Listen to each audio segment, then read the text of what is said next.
to Lord's, last day of this historic one-off first test match, women's test match at the home of cricket.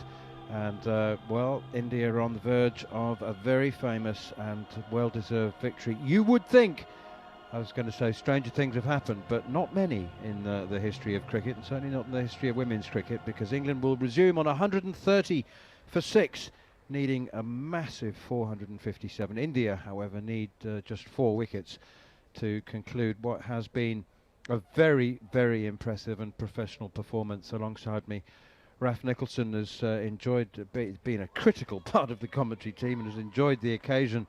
I think England will be disappointed by their performance on the field, Raf, and I don't mean to diminish India's performance or even England's, but this game was, the occasion was almost always as much about, well, the occasion, the celebration of women's cricket, than just what happens on the field.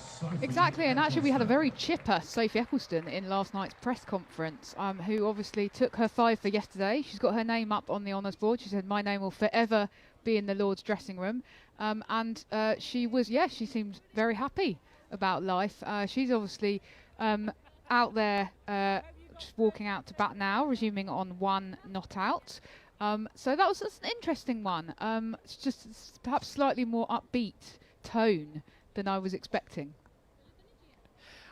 I think it's just reflective on women and women's sport, that there's a certain degree more of I don't know, an ability to keep things in perspective. And do you know what? You know, they've tried really hard. They've had some great results. She's had some brilliant results throughout her life and her career. And yeah, I mean, you just don't find as many male cricketers who were able to smile and say, well, you know what, the sun will still come up and life will go on, and we've been outplayed, we've done our best. Anyway, she's got an opportunity to bat here. Do you think she can add 100? Well, we've just been having a little bit of a sweepstake. No money has exchanged hands in the media centre about how long England can make this game go. Yay! Rana begins the first over of the day with off spin, and that's pushed away defensively by Eccleston. Did you go before lunch? Did you before 12 maybe? I've been very optimistic, Manners. I said I think they're going to make us come back after lunch. They're going to bat through the morning session. Rana in once more, and that's defended again by Sophie Eccleston. She's 1 not out. Amy Jones has 52. England 130 for 6. I wasn't invited into this suite, but I would have gone 12 o'clock. I think that's, yeah, there was a few people there or thereabouts. 3 fielders, close catches around the bat. Slip silly mid-off, and short leg as Rana is in once more, and that's nudged away out to Jemmy Rodriguez at short leg, and there's no run. Rana has 2 for 33, so 3 of the last 4 for her. India could have another player on the honours board. I'm not sure that she'll be thinking about that now, but anyway, she has. Oh, that's a drive and a miss from Sophie Eccleston outside the off stump. She was a wee bit late on that. You were about to ask me something, were you? Can't remember what it was now. We were talking about the sweep, when the result might. India's. Oh, I know. I was just going to say, how about that close catch from Risha Ghosh on the stroke of the close last night to see off Maddie Villiers? It was one of the more extraordinary catches I've ever seen outside the off stump, and Eccleston, I think, playing at this one outside, and it beat the outside edge, fizzing into the gloves of Yastika Bhatia. It was. I said at the time that I don't think she even saw the ball. She just left her hands there, and it was a full-blooded drive of the middle of the bat. Eccleston now tries to chop one away behind square on the offside, and makes no contact into the gloves of Yastika Bhatia. It goes. The over comes to an end. Rana, a maiden, 2 for 33. She remains. It was incredible. I mean, we've said for years now, that's the sort of catch that just has to stick. But normally you at least see the ball somewhere in your peripheral vision, but Risha Ghosh was fielding it silly mid-off. What do you reckon she was? 3 yards from the bat? 4 maybe? Yeah, 3? 3 I think. Very close. Full-blooded drive from Maddie Villiers, and it's like Rana was almost looking around as if to say, where's the ball gone, and then saw it in her hands. Yeah, it was extraordinary. It's one of those where you have to say, wow, an amazing catch and give credit, but also in a way she sort of took it by accident. Yeah. No, I was caught in two minds. You're thinking that's a complete fluke, and yet you want to give her credit for maintaining her position, kept her hands in roughly the right position, and when there was a lot of luck involved. Right, a new over begins from Satkari, and it's clipped away out on the leg side. Sayali Satkari has actually quietly gone about her business, had a very, very good test match, very tidy. She hasn't got the numbers, she hasn't got a place on the honours board, but 2 for 40 in the first innings, and she also has 2 for 19. So Kranti Gord has 2 for 40, Snow Rana 2 for 33. So all three of them could take 3 of the last 4 wickets, earn themselves a place in forever history. Satkari just having a bit of a chat with Captain Harmanpreet Kaur at the moment. I think they are bringing in the close fielder under their helmet after instructions there from Harmanpreet. I like that short mid-wicket under the helmet, but some way from the batter. But Jones is pretty good off her pads, isn't she? She's a good flick driver. So we've got a short leg and a short mid-wicket.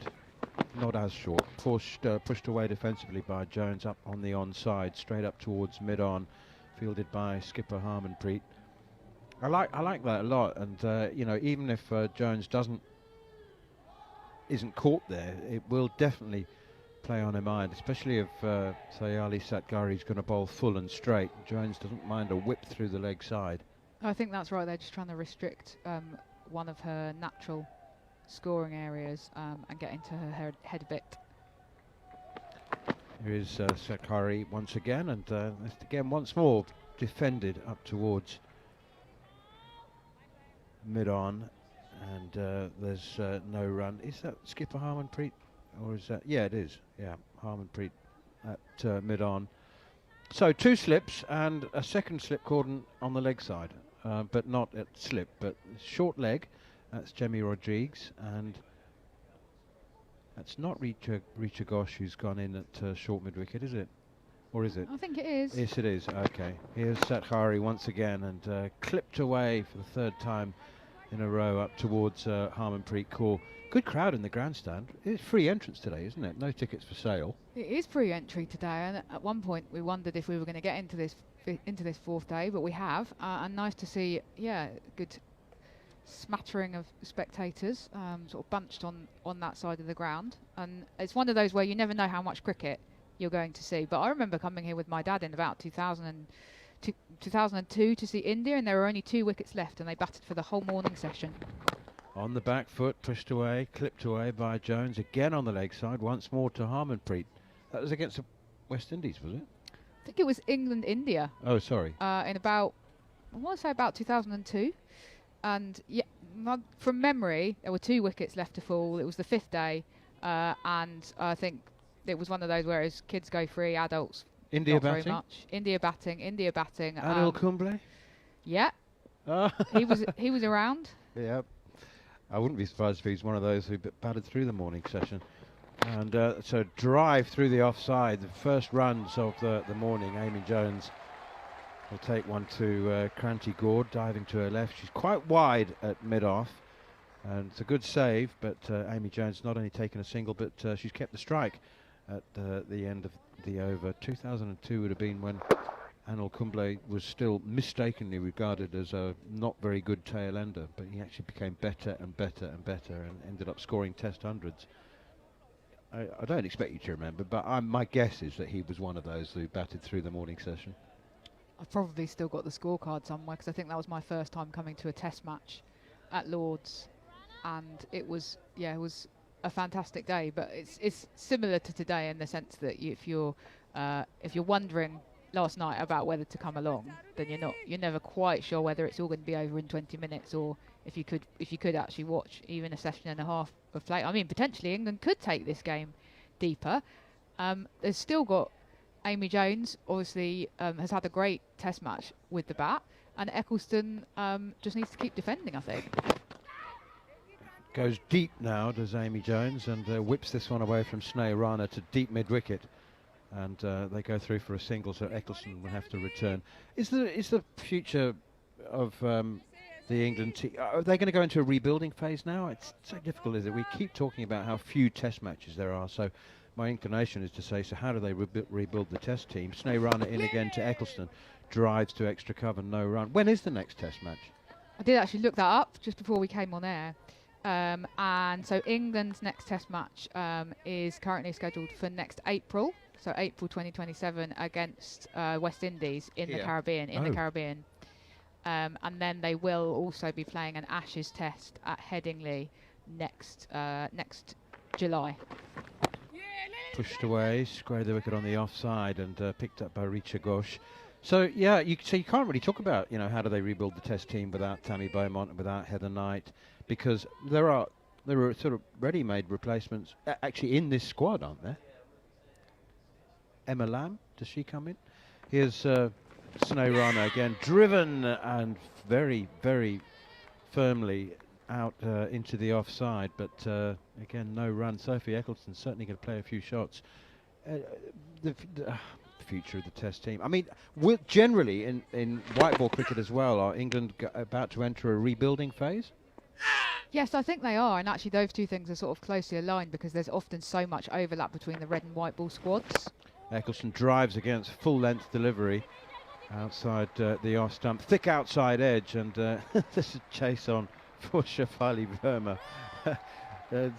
It was never ever going to reach the boundary, and Shefali was, I think when she set off, she was hoping that it might reach the boundary. Then she realised it wasn't going to at deep third, so she had to hit the accelerator, and they've charged through for 3. That was good awareness from Amy Jones, actually, who was coming back to the striker's end, which was the danger end because of where the ball had been hit to, and she turned properly and really pegged it down for that 3rd run. Eccleston was slightly more jogging it, but yeah, there was no kind of danger there. It was just Jones' good awareness from her. And she's on strike now, and it's short from Sneh Rana, and it's pulled and caught! Caught at mid-on, Amy Jones has gone. It was a short ball from Sneh Rana. Perhaps not quite, well, I think it was short enough for the pull shot, but she had, instead of hitting it through mid-wicket, she's pulled it straight to mid-on. And it's a very, very good catch from skipper Harmanpreet Kaur, I think it was. She's judged it superbly, hit very hard by Amy Jones. There's nothing wrong with the choice of shot. The execution, though, has ultimately brought her downfall, and a 3rd wicket for Sneh Rana. It kept a bit low, and I think that actually been caught by, was it Shefali Verma at mid-wicket rather than mid-on. Anyway, it kept a bit low from Sneh Rana. It was Shefali Verma who took the catch. Sneh Rana has the wicket. Kept a bit low. Amy Jones has gone. England lose their first of the morning. I wonder if those close fielders did slightly get into Amy Jones's head. That would be her kind of natural scoring shot, that drive on the leg side, but she's pinged that into the hands of mid-wicket instead, and that's the wicket that India really wanted. We are now officially into the, the batters don't have tail ender next to their name on the scorecard. That would be quite fun if they did. But I think it's fair to say we are now officially properly into the England tail. Izzy Wong coming to the crease. Underneath that, we've also got Lauren Filer and Lauren Bell, who was off the field for a substantial amount of time yesterday, having some kind of abdominal issue that was being assessed.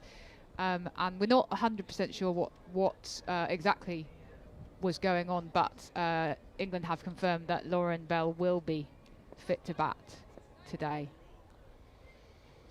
Amy Jones was really the key, though, wasn't she? She had to bat through for the morning session for England to have any chance of taking the game deep into the final day, and I don't think that it would be right to apportion too much blame or responsibility for her. That's a half volley from Sayali Sekhari, and it's driven beautifully by Sophie Eccleston. It was a long half volley outside the off stump, and well, Sophie Eccleston bats at number 8, but no matter where you bat, you should be able to put that away. Wide, long half volley, and she puts it away beautifully, and England move up to 139 for 7.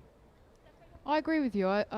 It's a difficult one with Amy Jones. She's obviously had 2 50s. She's had 1 in either innings. And in the first innings, there was maybe a sense that she should perhaps have, given that she was batting on what looked to be a different pitch to all of the other England batters, that she perhaps should have gone on and consolidated. But she didn't. And she hasn't here. But this is a very different situation. It is, yeah. Sekhari, and once again, full and wide. Again, the cover drive from Sophie Eccleston. She's on 8 now. That boundary's taken her up to 8. 139 for 7. You know, the off spinner drops it short, and sometimes the pull shot goes wrong.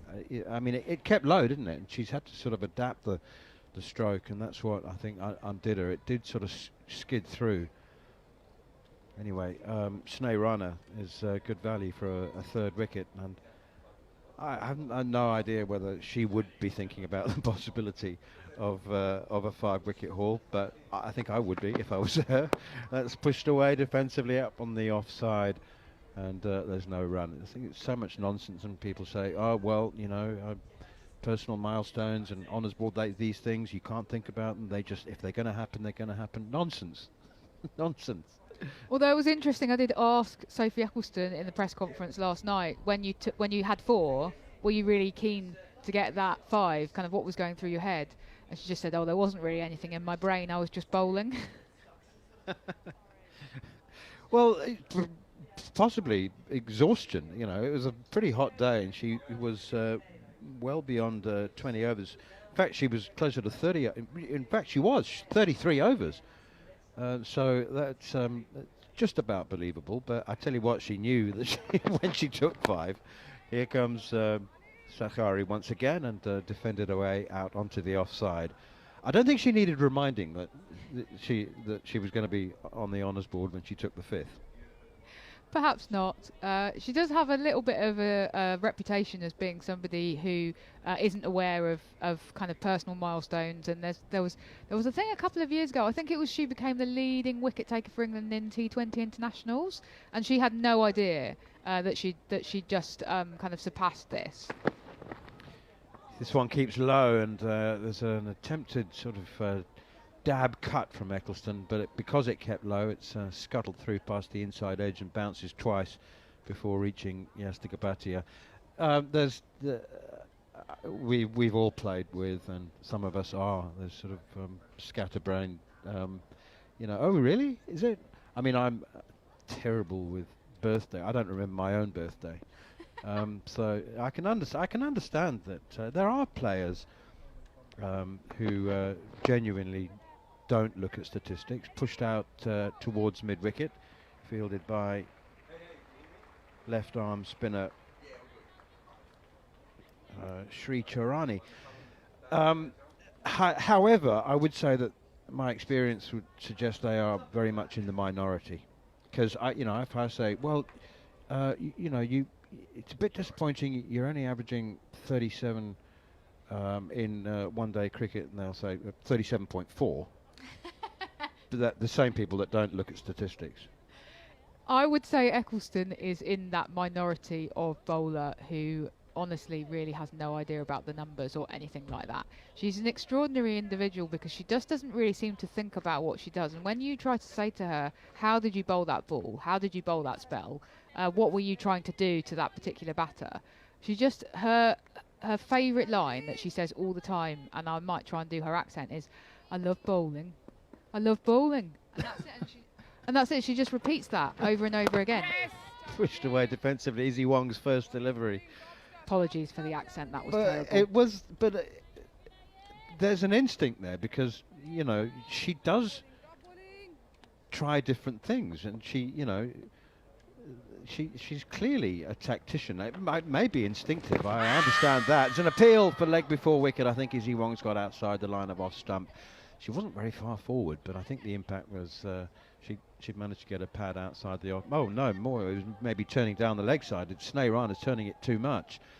So there is instinct, unless it's a captaincy thing, unless she's had very good captains who say, Sophie, why don't you go round the wicket and try and bowl this one a bit wider and try, if she got someone calling the tactics for her, I don't believe that. She can't be England's leading wicket taker in international cricket, not be a sense of her own style and approach. But that's why it's so extraordinary, because she is, and it honestly, the amount of times that we've as a kind of women's cricket press pack have tried to get a little bit more out of her about what she's doing, and she just doesn't seem to be able to tell you. Outside the off stump and left alone. Perhaps she just doesn't, doesn't naturally verbalise. If it's all instinctive, she wouldn't necessarily even be, justifying a change of strategy or approach to herself. If it's just instinctive, if she does it naturally, then she's not necessarily going to be able to explain it particularly lucidly. No, I think that's right. And obviously, as somebody who does quite a lot of writing, that is frustrating, because you want to be able to include quotes from her where she talks about what she's doing, but instead you're relying on your own descriptions of it, where I'm not in her head, I don't know. Snow runner in again. That one turns sharply, so sharply that it spins from the stumps down the leg side and is nicely taken by Yastika Bhatia. 139 for 7. It's so easy to sometimes do all the analysis up from the commentary box or the media centre. And I remember once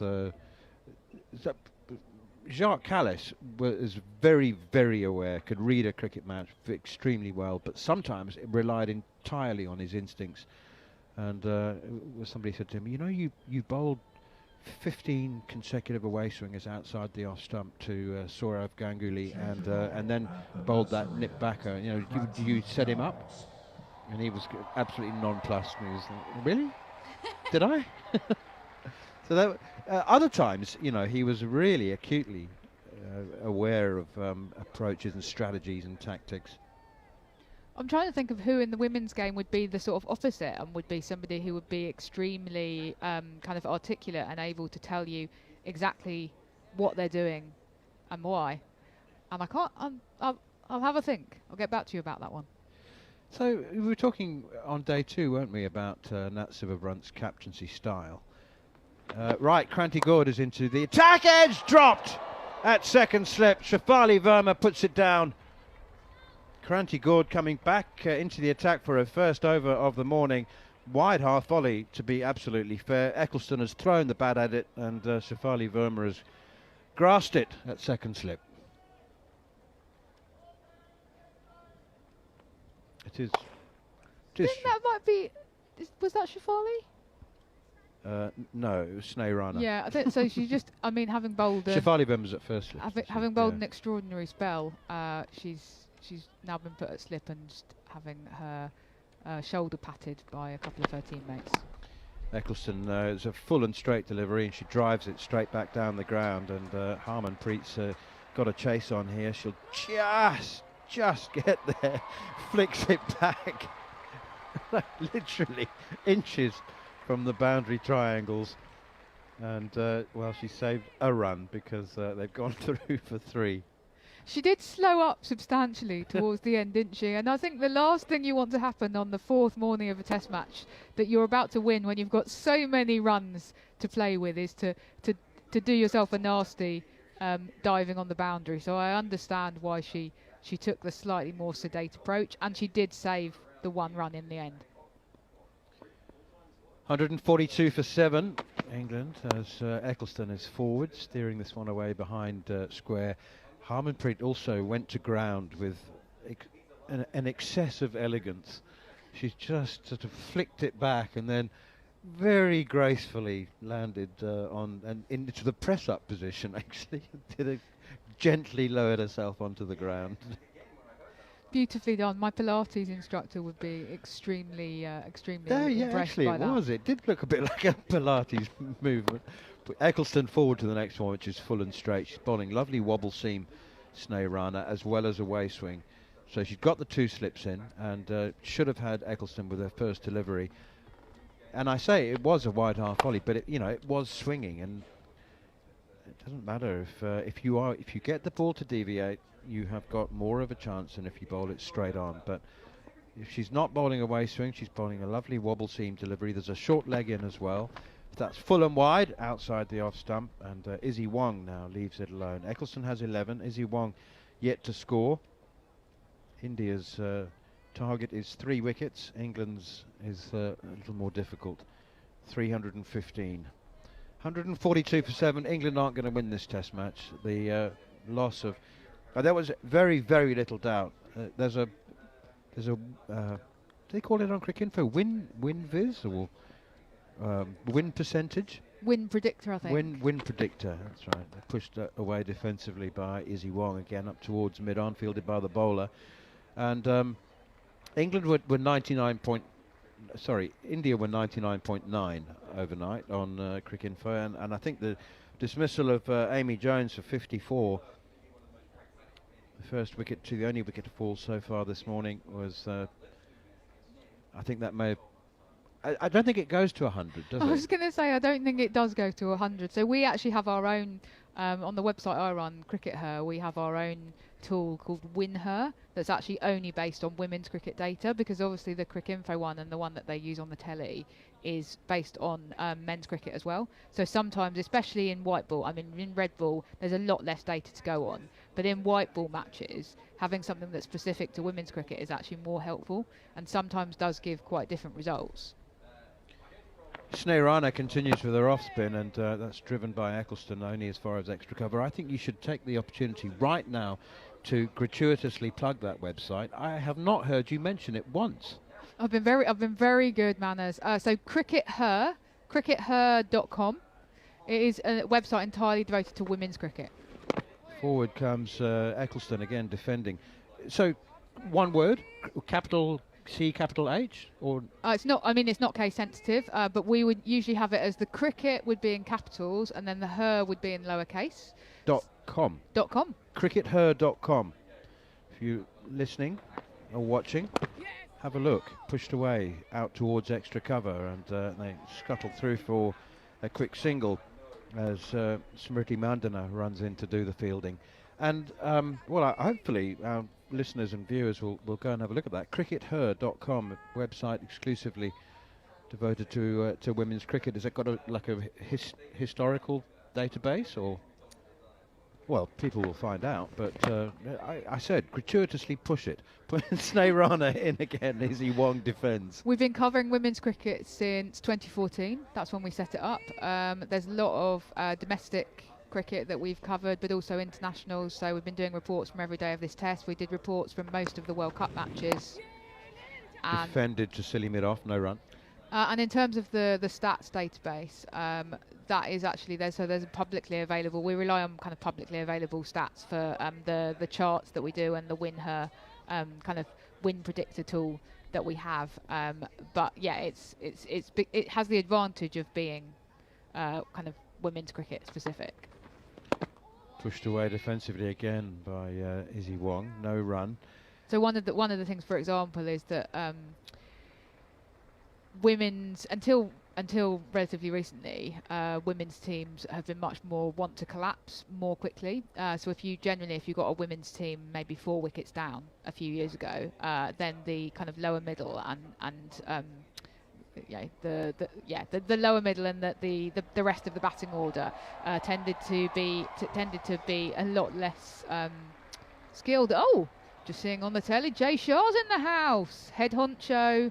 He was here for the World Cup final as well. He was walking around the media centre. It's very exciting. So he is here. Is that Sachin Tendulkar? Yep. Wow, we've really got the big cheeses here, haven't we? Sachin was addressing the team in their huddle before the start of play. So wonder what he said. Sachin and Jay Shah sat alongside each other in the pavilion. Drive and a miss from Sophie Eccleston as Kranti Gaud begins a new over. She's 2 for 43. There's a big cheer gone up round the ground. Do you think was that yes. for Sachin? Yeah. Not for Jay Shah. Could be either. Best you steer me away from talking about Jay Shah, if you wouldn't mind. That's fine. That's fine. Distract me. Do not let me talk about Jay Okay, Shah. let's speculate about what Sachin might have said to the India women's team. I don't know, but I mean, he had a big huddle. smile on his face. You know, I think he'd be. Hopefully, it was just, you know, enjoy the occasion. You've deserved it, and enjoy your win. That's driven through the offside. That's a super shot from Sophie Eccleston. Right now, Kranti Gaud and everyone who bowls for India is entirely unconcerned about runs. She won't mind. Kranti Gaud will bowl half volleys outside the off stump for the rest of the morning if she has to, and she won't care if she takes another couple of wickets or even another 3, the last 3, then she end up with a 10-wicket haul, and that doesn't happen very often in any form of cricket. It doesn't. We actually had 2 in the last women's test that was played in England at Trent Bridge in 2023. We had Sophie Eccleston for England doing it and Ash Gardner for Australia. Forward comes Izzy Wong playing defensively. She's not scored from her first 14 deliveries. You know that people say to me, why is the Australian women's team so strong? And it just comes down to, I've spoken to lots of women who've played cricket in Australia, and lots of the English ladies you will know who've played in the Big Bash. They say, you know, you look at you go to a club ground, you watch a club game at the weekend, pushed away defensively once more, up on the offside, no run. And they say every single team has got a 15-year-old or a 16-year-old bowling at 70 miles an hour. There's just so much involvement at junior level. I suppose school, but it's more club. Almost feels like cricket is really ingrained in the culture in Australia in a way that it isn't here in the same way. Full and wide, just wide enough for Izzy Wong to leave alone. 146 for 7. And I think that means that kind of women's and girls cricket is that much further along, because it's just that, you know, the player pool is so much bigger than the one that we have in England at the moment, and that is a real issue in terms of kind of, you know, we were talking, you asked earlier about the future of the England team, but both white ball and to a lesser extent red ball, and if you look at what's underneath, the structures just aren't as developed as Australia.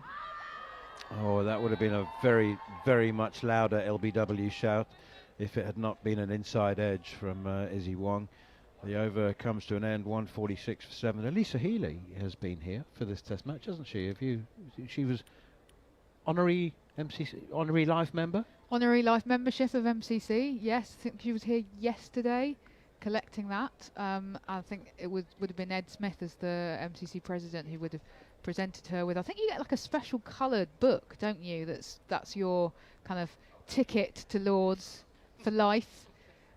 So I did, you know, can't argue it's not been well earned. Alyssa Healy is a very prolific career for Australia, less successful as captain, but I think she took over at quite a tricky time when there was a sort of sudden departure of Meg Lanning, the previous Australia captain, and Alyssa Healy had to kind of step into the breach for a couple of years, and did so, you know, to the very best of her abilities.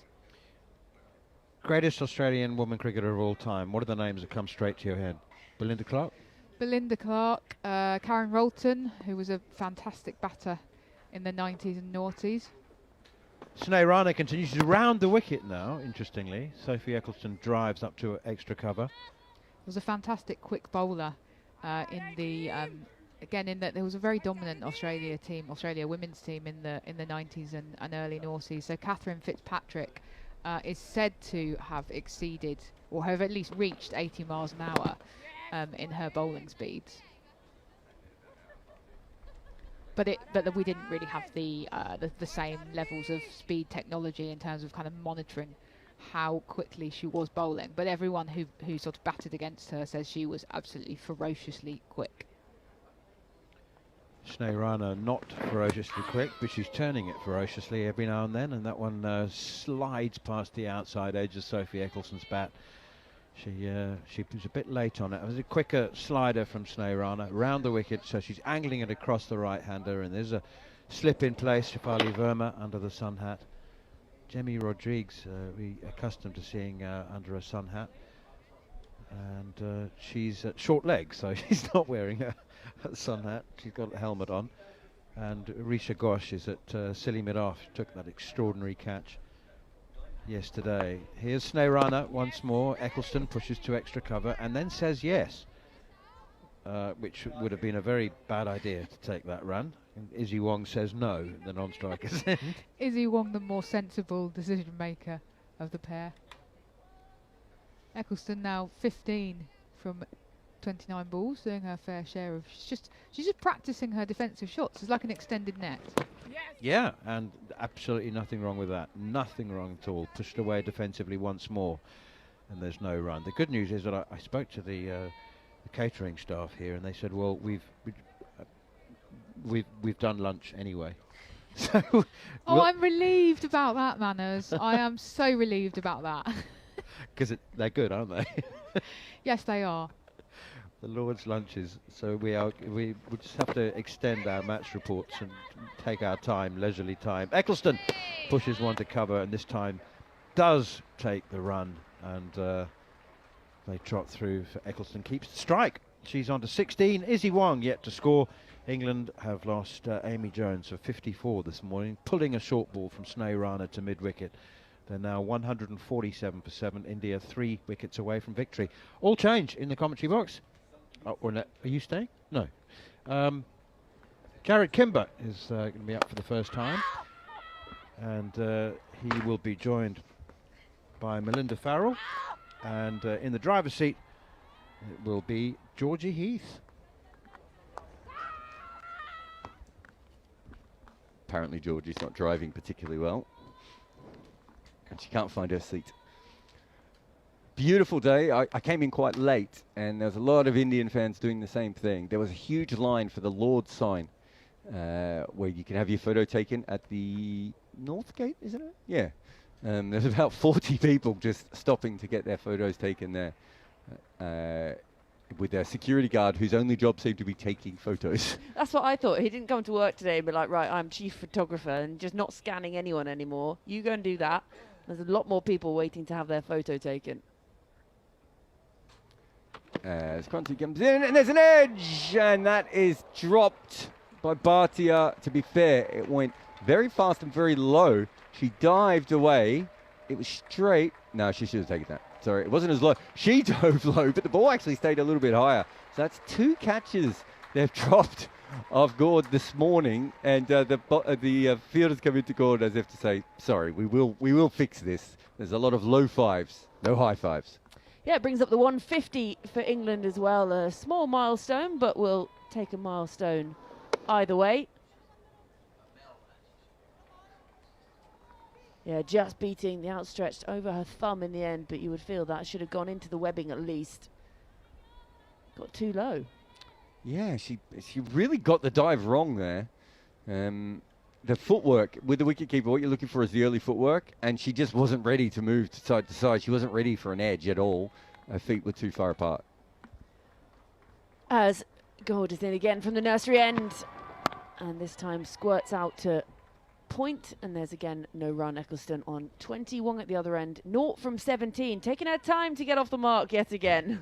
So I was thinking when the security guard was taking the photos this morning, and you know when you get like waiters and waitresses to take your photo in restaurants, I always think, well, surely they should just do one selfie and just put it in the list, and then not say anything, hand the phone back. I actually often do this. If I offer to take photos for people, I would just slyly take one.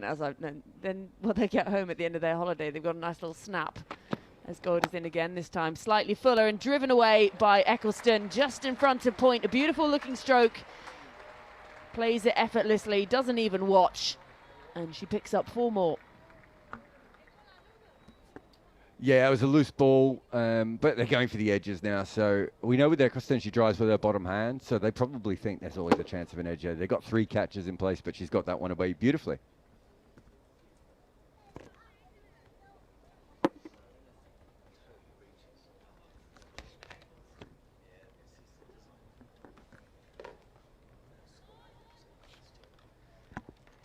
Just having an arm put around her here.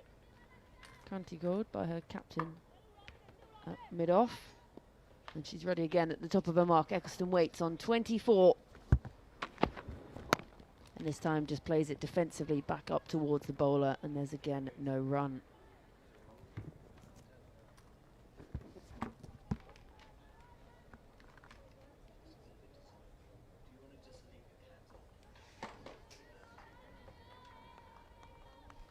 Yeah, actually quite busy out to the right in the grandstand. Sunshine today, free tickets, free entry. And there were a lot of Indian fans rolling in, not just to have their photo taken and then leave again. Which Although, you know, you could. it's a free ticket. As Gold is in again now, and this is played defensively by Nicholson. It's just pushed up to a mid-off, and there is again no run. Score remains 155 for 7. And we have good news, is that Mel Farrell has joined us in commentary. A rose between two thorns. A thorn between two roses. Forgetful. I was as deep in contemplation of what's going on this morning. How's your laptop? My laptop is working. Perfectly? Yeah. After Manners spilt a whole cup of tea on it yesterday. Doesn't even feel sticky. Yeah. Here's Gold again, and this time again driven up to mid-off by Sophie Eccleston, and once again there is no run. It closes out the over. The 2 boundaries, so 8 runs coming from it. 50 overs gone. England 155 for 7, and they only need another 302 runs to win. The weird thing is it usually feels sticky, so maybe he's cleaned it.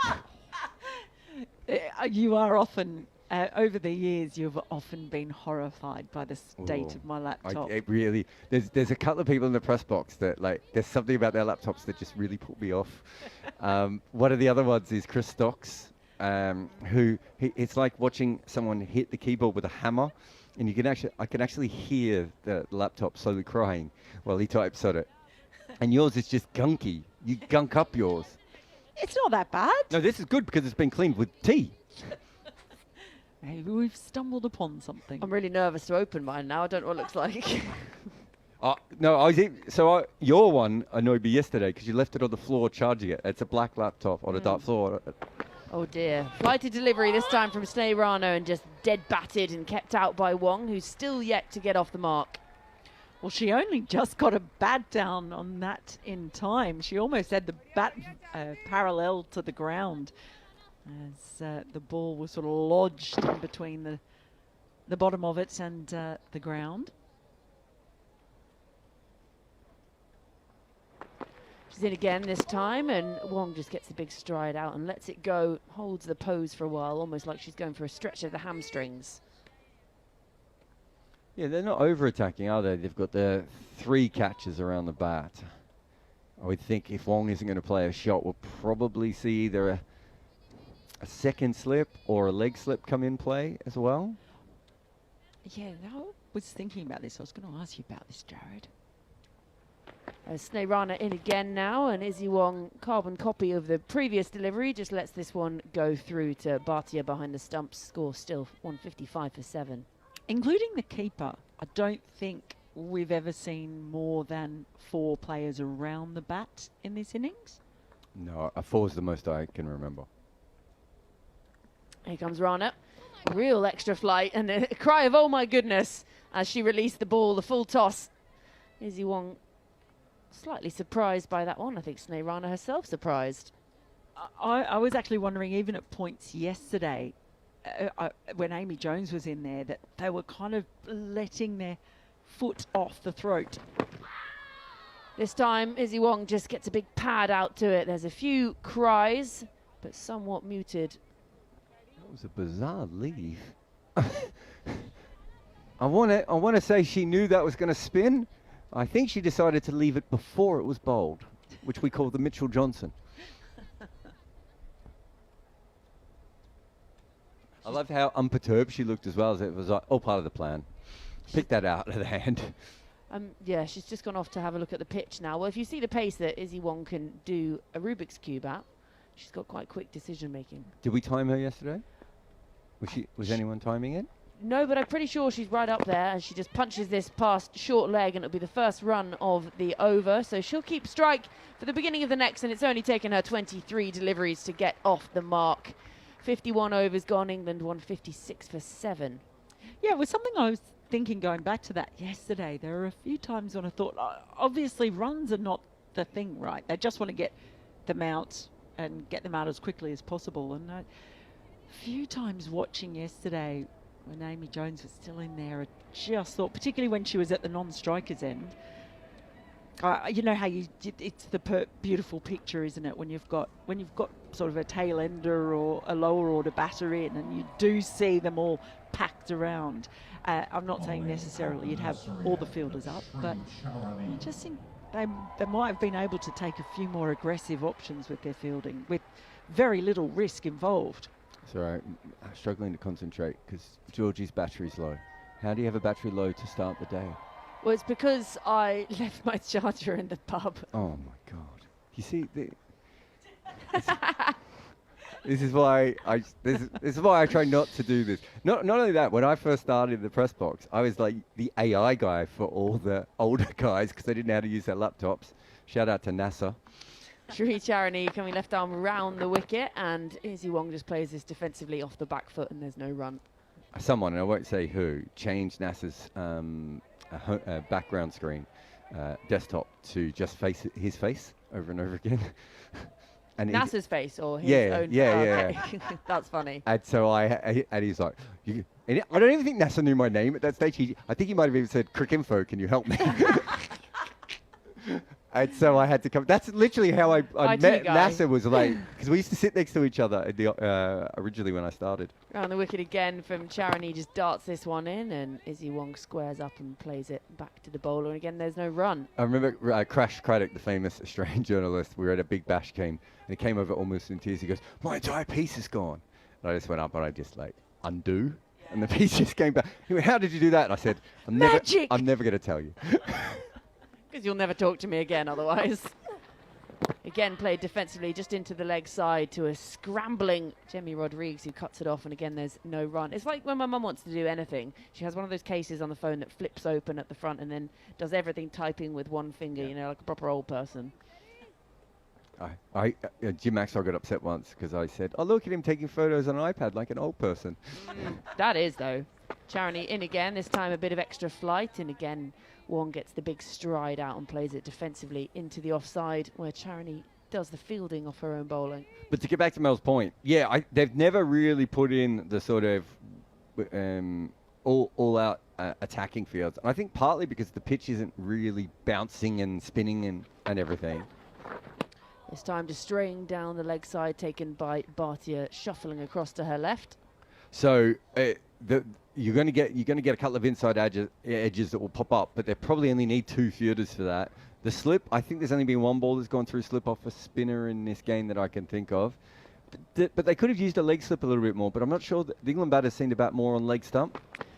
Final ball of the over, again played defensively into the offside. So another maiden played out by Izzy Wong. 52 overs gone, England 156 for 7. And if you bat on leg stump, although I can see Izzy Wong is a little bit different than some of the others, but I've noticed a lot of the England middle order bat more towards middle and leg, and then it's hard to get the ball to leg slip from that position. So maybe they wouldn't have brought that in. But yeah, as the day wears on, and it's quite clear that England won't be able to score enough runs, that's when we'll see 5, 6, 7 people around the bat. Well, also there's the psychological impact, because we've spoken about how the batters aren't used to having close fielders in, even just a couple, the short leg and silly point that we've seen.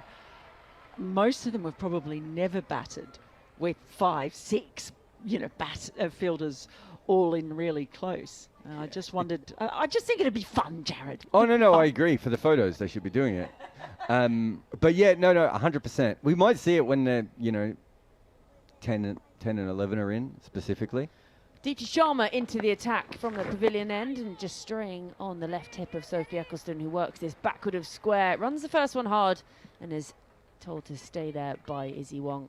If you're going to bowl that delivery, then you might as well bring a leg slip in, I think. And I'm not sure they need a mid-wicket and a deep mid-wicket. I would probably just take one or the other. Probably a catching mid-wicket if a couple of 4s go through, a couple of 4s go through. But, yeah, they're not over-attacking at the moment. But, yeah, so for those who've never played in cricket games where you have, like, 7, 8, 9 people around the bat, the noise is the thing that is the most interesting, because it doesn't sound like any other batting that you've ever done before. You can hear every single person talking. And it is a bit of a weird experience. Sharma in again, strays down the leg side of Izzy Wong. Keep an eye on Sophie Ecclestone and whether she stays behind that line at the non-striker's end. Yeah, I was a bit disappointed in Deepti Sharma last night. Let her go, didn't she? Yep. Sophie was hesitant to really comment too much on it in the press conference, as Sharma's in again now, this time straighter, and Izzy Wong just squares up, and it's well stopped under the lid. Gets appreciation from Bhatia behind the stumps. I was coaching some under 11s and under 13s the other day. They do an air 5 out in the middle there. That's an ick. No. Yeah, I was coaching the under 11s and under 13s recently about Mankads. Sharma in again, struck on the pad. A big appeal from Deepti and from behind the stumps. And umpire Sue Redfern remains unmoved. Oh, it looked good. It might be spinning too far. Have they reviewed it?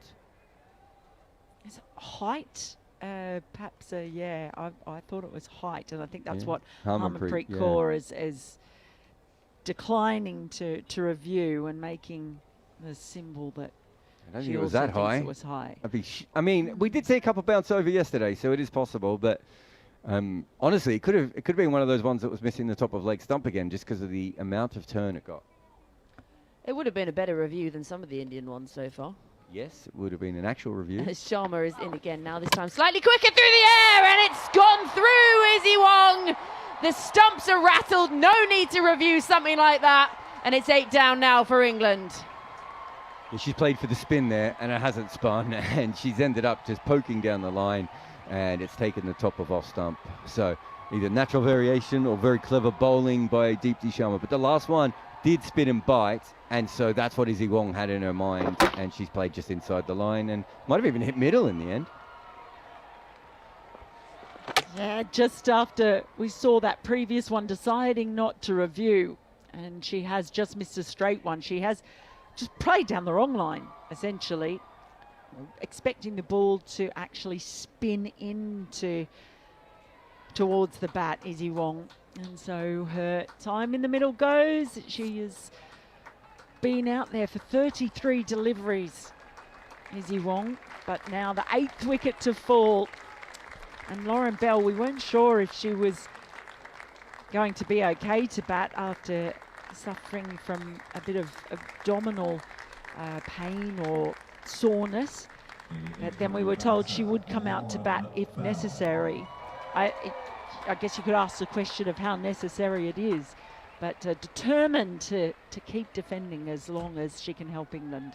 Lauren Bell gets a big cheer from the crowd, which I would say is there's a large percentage of Indian supporters in the crowd, but obviously made a huge name for herself over in India in the WPL earlier on this year, winning that with RCB, so a much beloved figure and absolutely exploded on social media. So she comes in.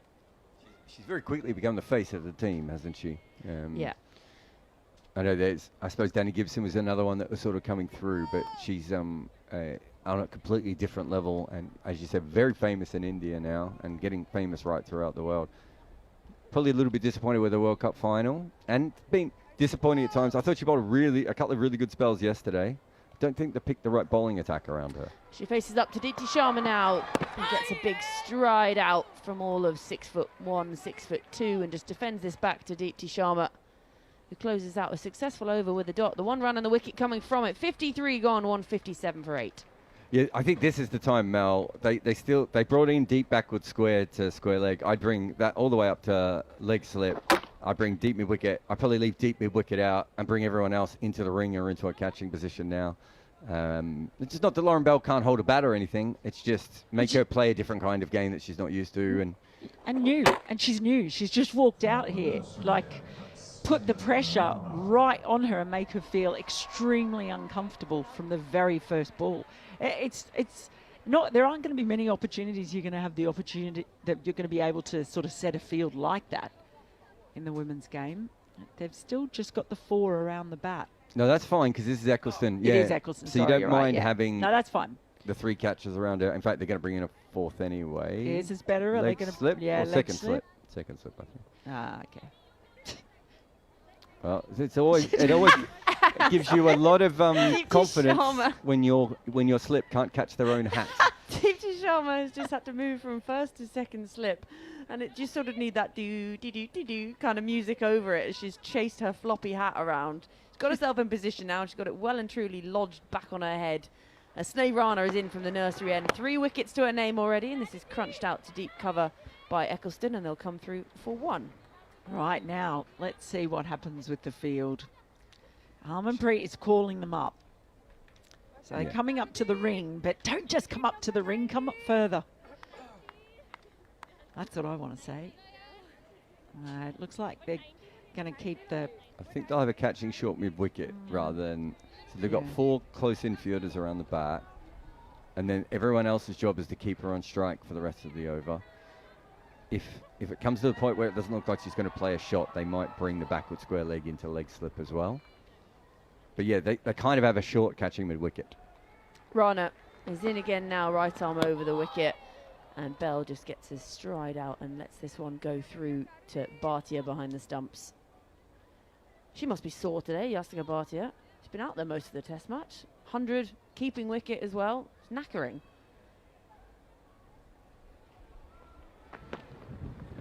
This time just beating the outside edge of Lauren Bell. Well, that was actually a reason why she's keeping instead of Risha Ghosh, is that they felt that she is fitter for as far as keeping over a 4-day match. And she's done brilliantly. Here comes Rana. And Lauren Bell again just plays this defensively into the leg side, and there's again no run. It's only 299 runs to win now, below 300. Didn't hear the crowd cheer though.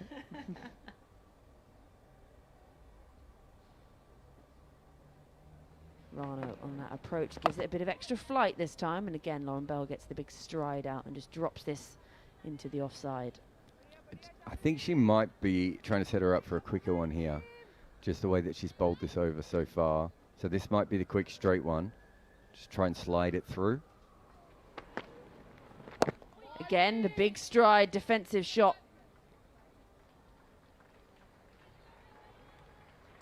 And that's the end of the over. So just a single run coming from it. 54 gone. England 158 for 8. Eccleston 26 from 39, and Lauren Bell yet to get off the mark.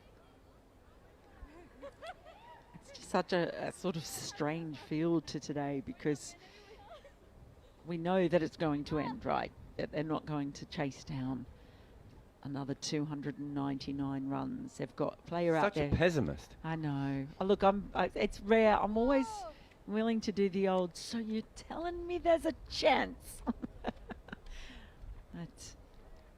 I don't blame the players for wanting to draw out every possible moment in their first test at Lord's either. Eccleston waits now, taps her bat. As Sharma's in from the pavilion end, and again just on the left hip of Eccleston, who works this into the leg side, and they're just going to settle for a single, so it brings Bell back on strike. And there's also like the opportunity for players, for themselves as well. Eccleston, she likes to bat, and this is a great opportunity for her to get more experience of batting in this situation.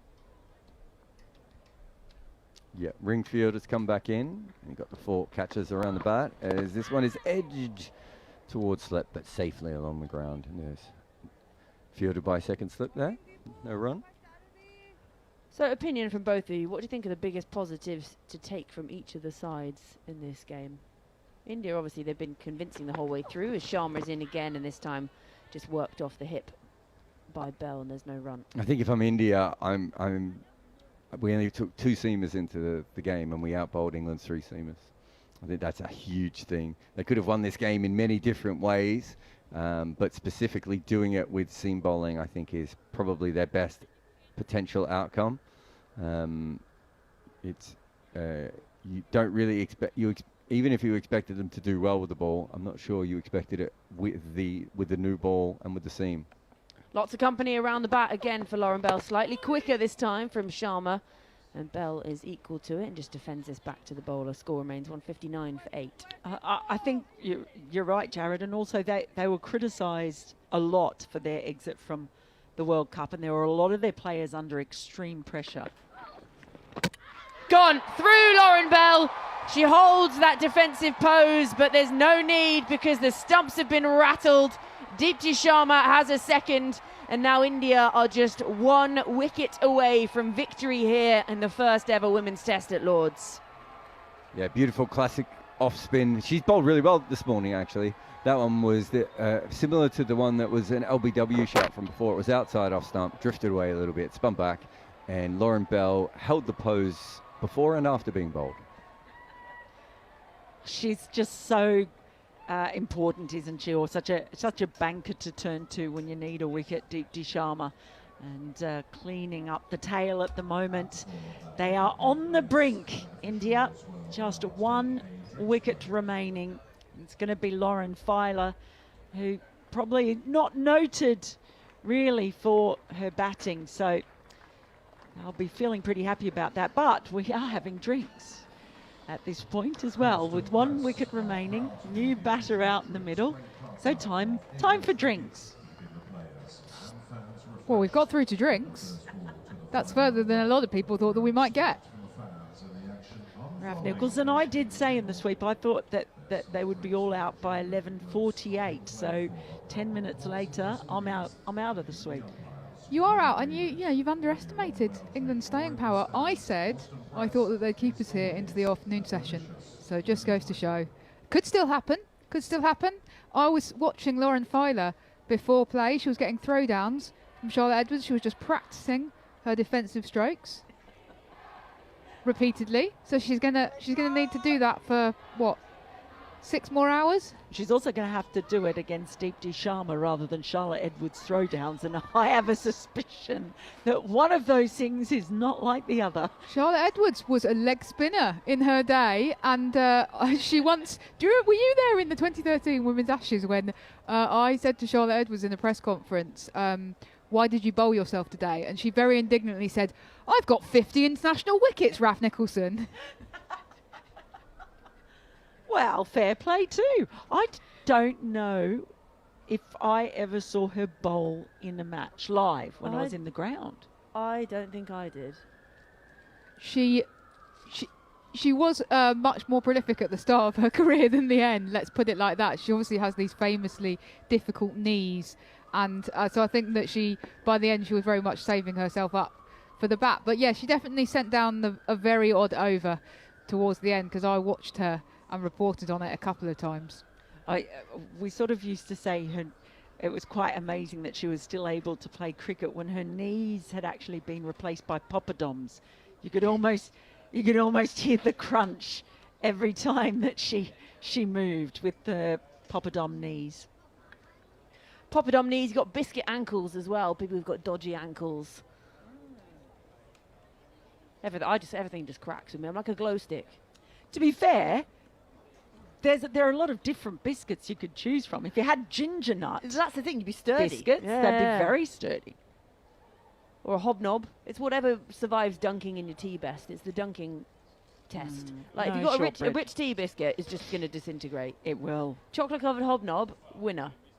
You might be right. Ginger nut is definitely the way to go. You'd be safe then. I'm going to leave you with that thought. Go and find some before the food all gets cleared up at the end of the game. Thank you for the biscuit chat, Mel. It's been a pleasure. What's your go-to biscuit, Raf? I like a chocolate hobnob. Yeah, a chocolate hob. You cannot go wrong with the chocolate hobnob. It's got the chocolate, obviously. It's also got the kind of oaty texture. Yeah. I also, because it comes in that sort of cardboard tub thing, they don't get smushed in your bag. Smushed. A significant advantage. Yeah, I don't want my biscuits in halves. If you gave me a bourbon, I would probably never talk to you again, though. If you gave me bourbon, John Norman, I would very happily talk to you again. Why do we always end up talking about alcoholic spirits when I'm on air? We had a huge conversation about cherry brandy. I think that was yesterday. I was also here. Yes. I can't remember which day it is, honestly. I think we're on to Monday, are we? Oh, it's because that tour that they'd had champagne, cherry brandy, and she'd gone off with one of the blokes from the boat. And it just sounded like an absolute riot of a tour. As Deepti Sharma is in from the pavilion end. And there's a few cries as Lauren Filer gets out to this defensively, and there is no run. Again, successful over for Deepti Sharma. 55 gone, 159 for 9. And welcome to you, Neil Manthorp. Thank you very much indeed, Georgie. Deepti Sharma, Raf was telling us yesterday, has this habit of nipping on into the attack and taking a couple of wickets and then nipping off again, which is exactly what she's done. That's not what I thought you were going to say. I thought you were going to talk about her tendency to tease the non-striker batter. Oh, well, there is that as well. Sophie Eccleston, in the last over of the play yesterday, wandered out of her crease, backing up too far too early. And Deepti Sharma stopped, and she was grinning, wasn't she? She was. She didn't let the ball go, but she could, in theory, have run out Eccleston at the non-striker's end, but she chose against it. Sri Charani, with the left arm spin, continues. That's driven down the ground now. We're at that wonderful moment. Well, depends on who you are, whether it's wonderful or not. But in a chess game, it's checkmate. Been checkmate for ages, actually. But there's just one wicket remaining. 3 fielders in the deep on the leg side, and a short leg as well. And there's an appeal for leg before wicket. Just maybe heading down the leg side. Oh, Sri Charani's turned immediately to Harmanpreet Kaur and made the review system. Skipper.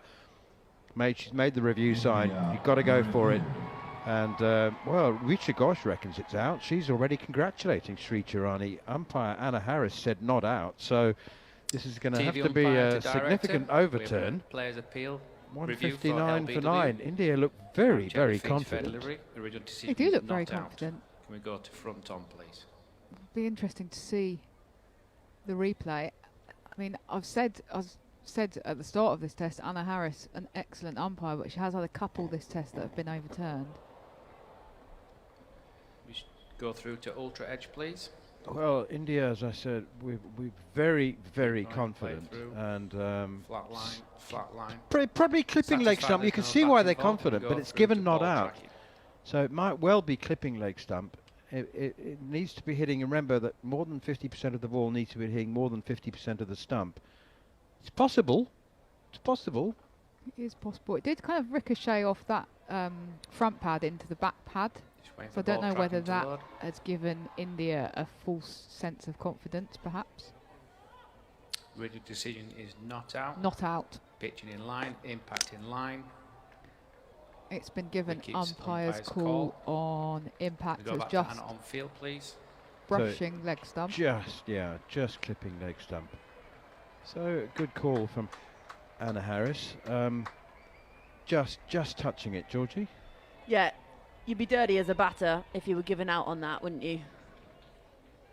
Only in Australia would you be dirty. You picked up all these Aussie expressions, Georgie. Chopped away through cover point. Should come back for a couple here. Sophie Eccleston. Well, she's offering some resilient determination, defence, but she's picked up another couple there to move on to 29. At least she's not saying them with Aussie accent. You'd be filthy, mate. You would, yes. I'll have you know, I'll stick to my, what was it, King's English these days? I don't know. Just start slurring my words. It's got nothing to do with bourbon. I thought the biscuits were bourbon and the drink was bourbon. That's driven out down towards mid-off, and Sophie Eccleston will not take a single. Either way, they are the bottom tier of biscuits. Not my favourite. No. 161 for 9. Sri Charani has been... well, she's not been overworked in this test match. She's had very limited opportunity, but she could win it with the final wicket. Not so this time. Eccleston does take the single to Harmanpreet Kaur down on the long off, or towards the long off boundary. I really like that we can also hear Yastika Bhatia on the stump mic just saying 1 to go, team, as if they aren't well aware they only need 1 more wicket. Have you gleaned any insight as to what Sachin Tendulkar told the team in the team huddle before the start of play? Here's Sri Charani again, and that's a low full toss, maybe a half volley, and it's pushed out towards Risha Ghosh at silly mid-off, who fields it very well, but it certainly wasn't a catch. I don't suppose you had any access to what Sachin Tendulkar was talking about? Yeah, got him on speed dial. I was just recalling that about 10 years ago, Sachin Tendulkar was asked to be an ambassador for the 50 over 2017 Women's World Cup, which was in England. I don't know why they did this. And he was interviewed about it, and it was clear he didn't have a flipping clue what was going on, to the extent that he was actually talking about teams in the tournament who hadn't actually qualified for the tournament, so he didn't know even who the kind of 8 competing teams were.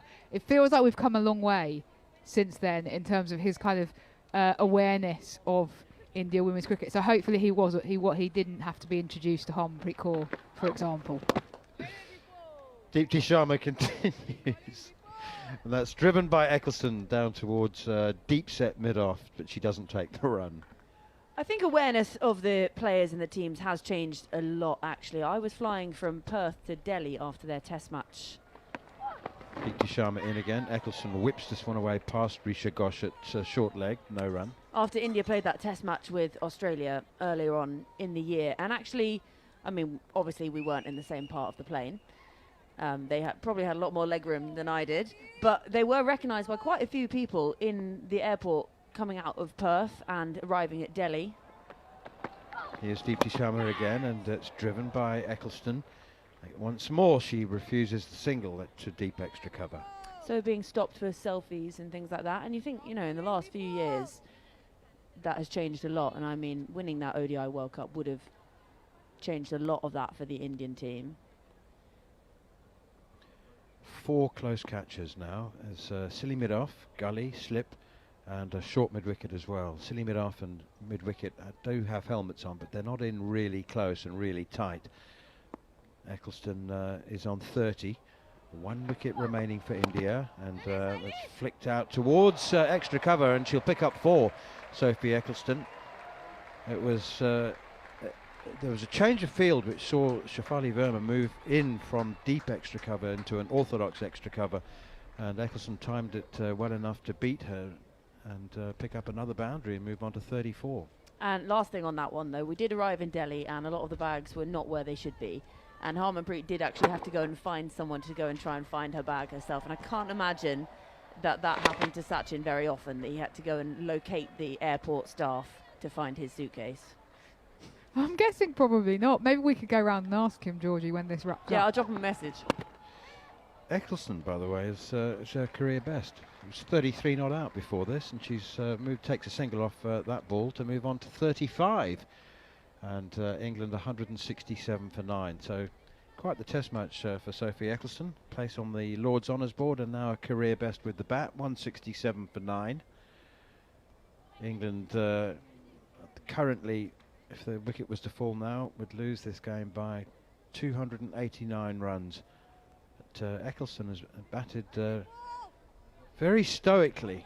There's more and more fielders crowding round the bat now for Lauren Filer. There's 5 of 6 close catches, edged all the way along the ground by Lauren Filer, and picked up at slip by Shafali Verma under the sun hat.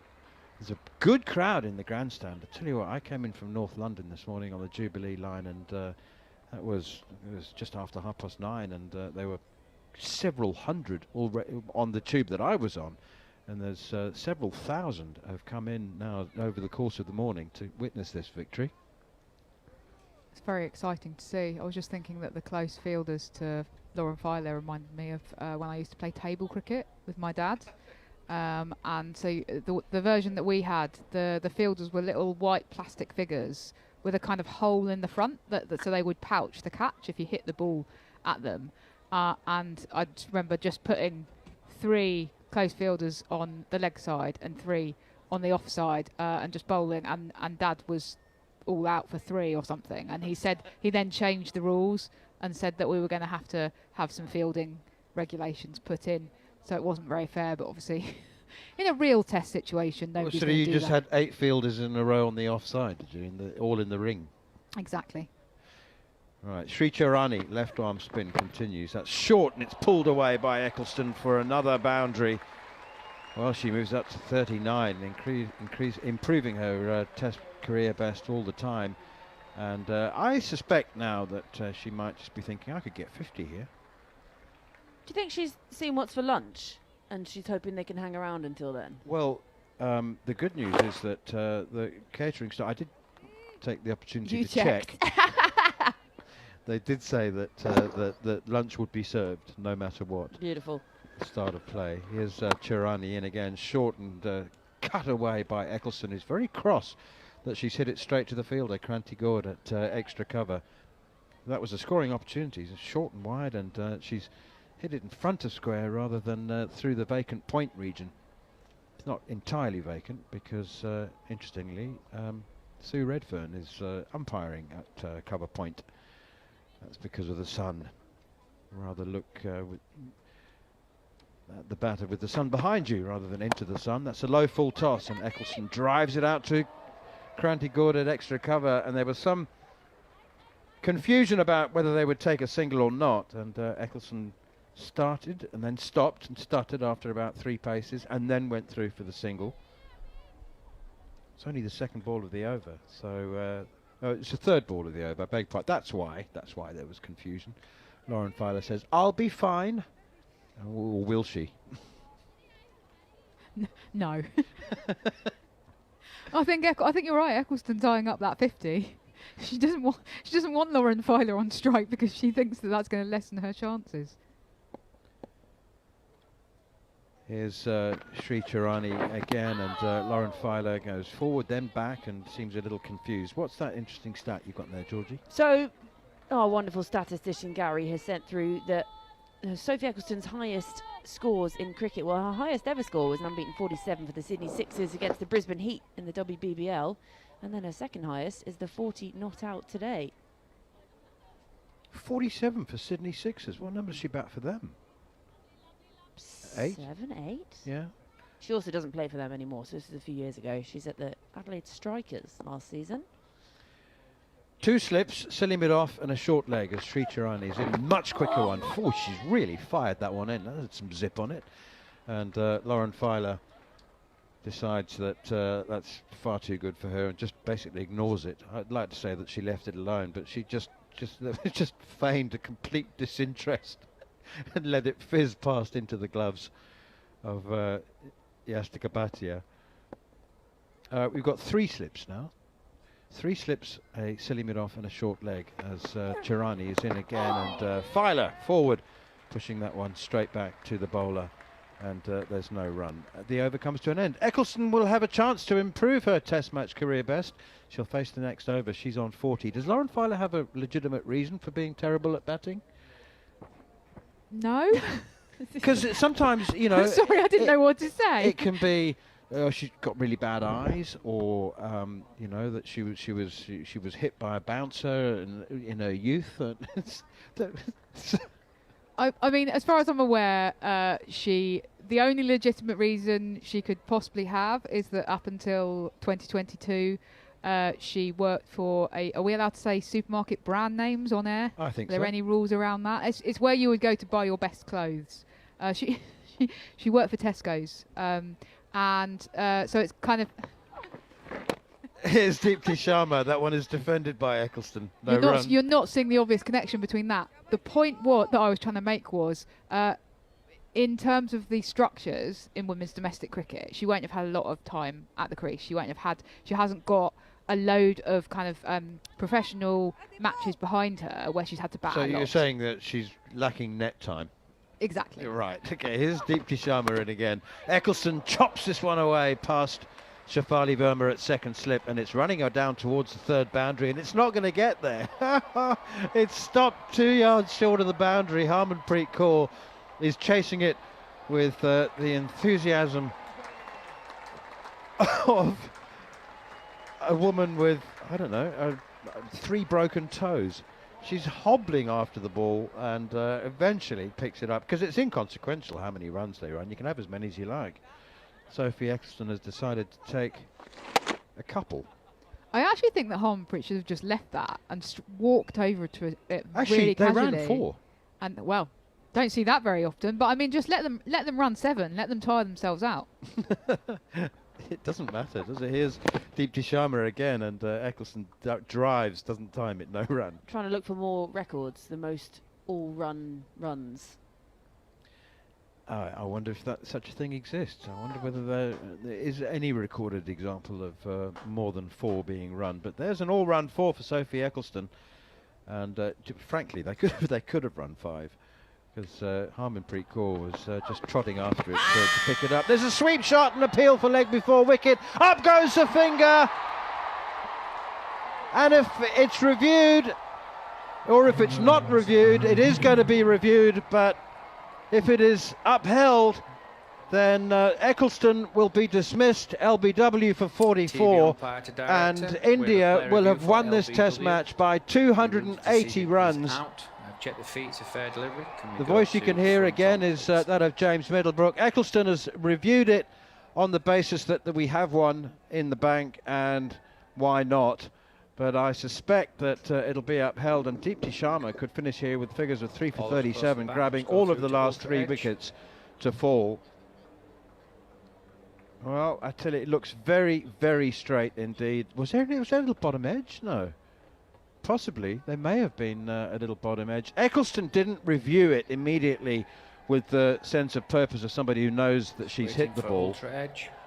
So I suspect she has used it on the basis that because she can.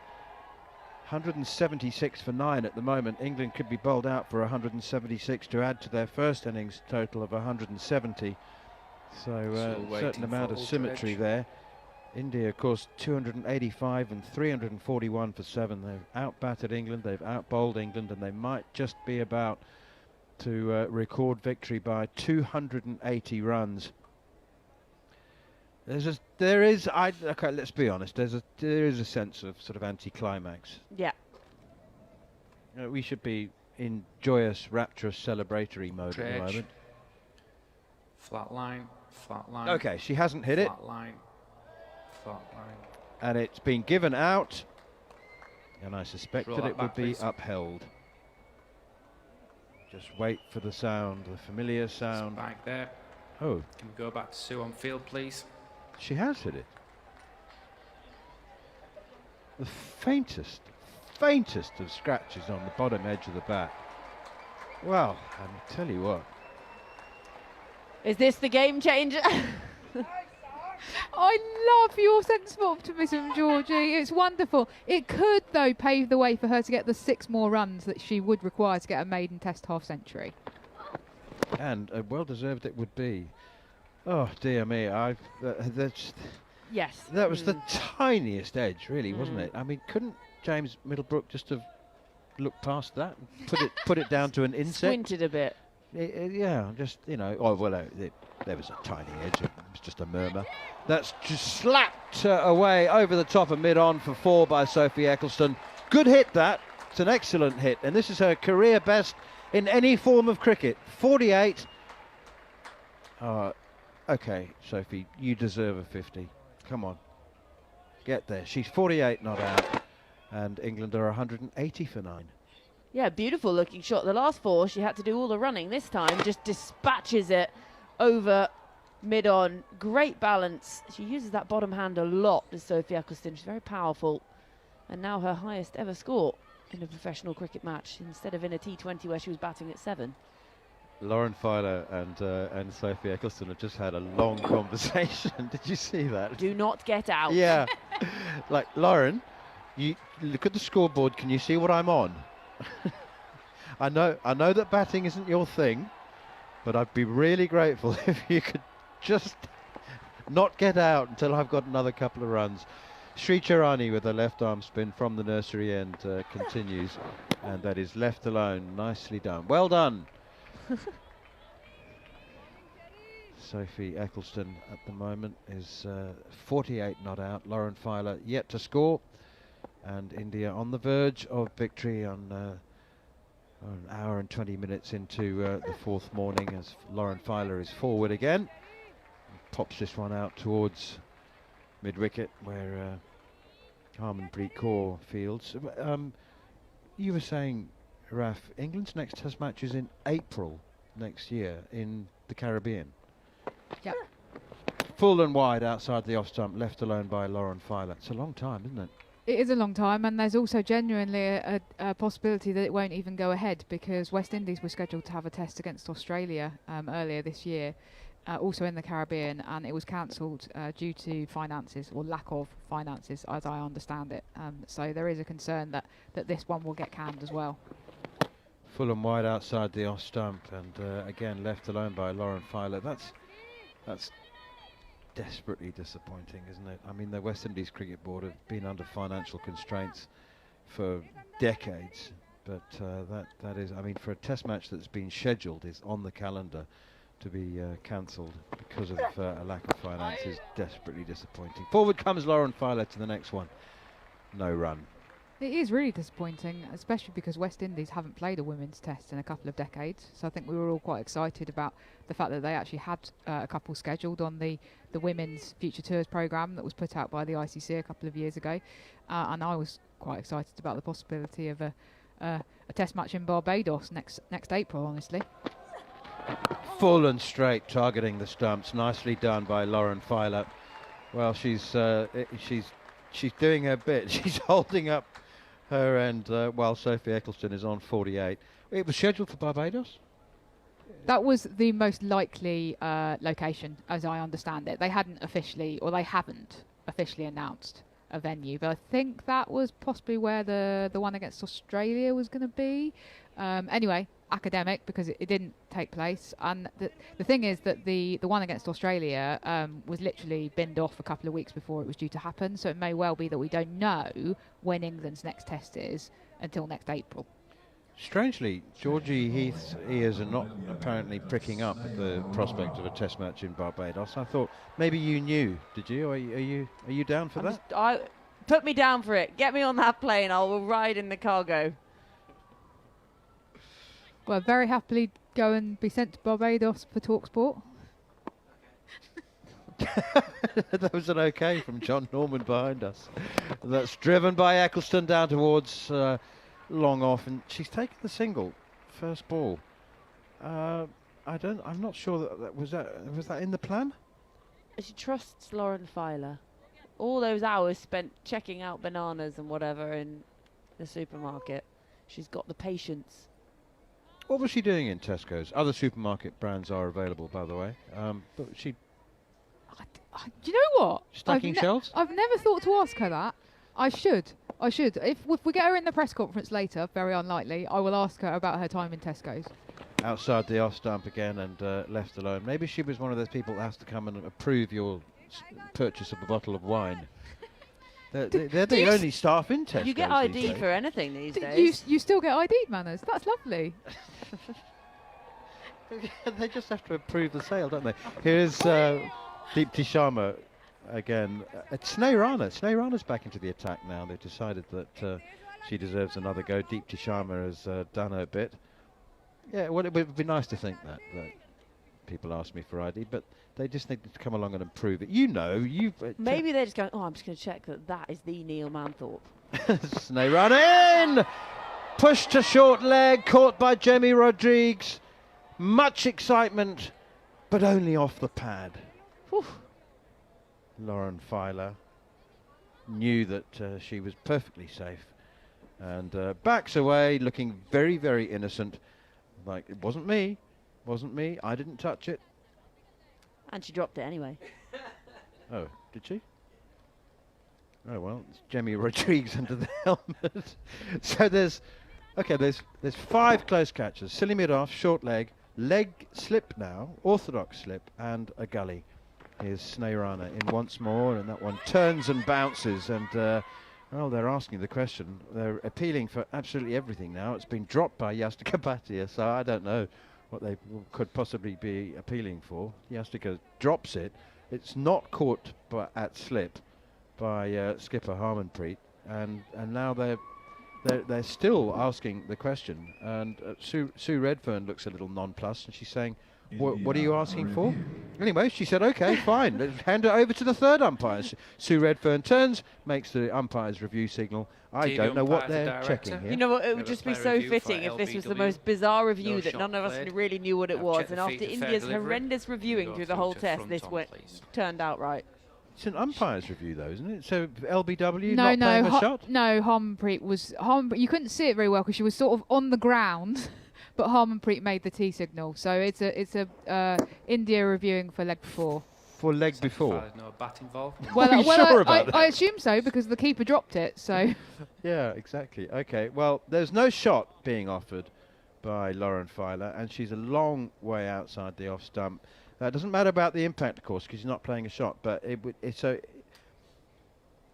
this is where the ball tracking is the only thing that can determine whether Lauren Feiler survives or not. Did that turn enough?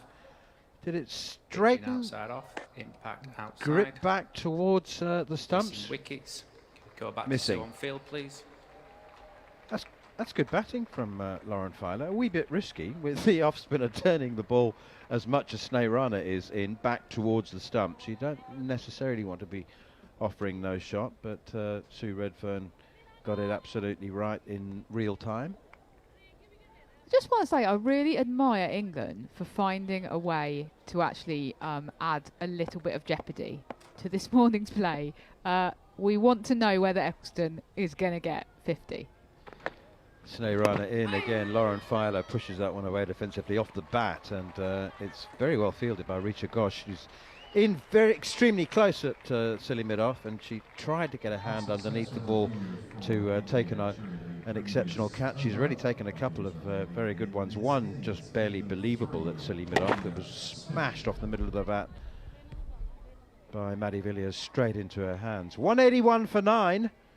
India currently winning this test match by 275 runs, which is not a record, by the way, because the record margin of victory was achieved by India against England in the last test match they played. What a happy memory, Manners. Things have got better. Believe it or not, I was actually doing commentary for talkSPORT. I was there. For that, for very early morning. The dying embers of that match. We never even made it to the croissants.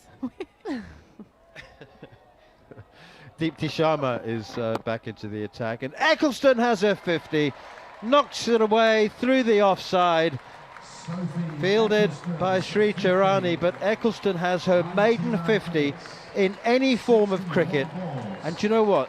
She is absolutely right to celebrate, and you know who's celebrating with equal enthusiasm is Lauren Feiler, who's just walked down from the striker's end and given her the biggest hug.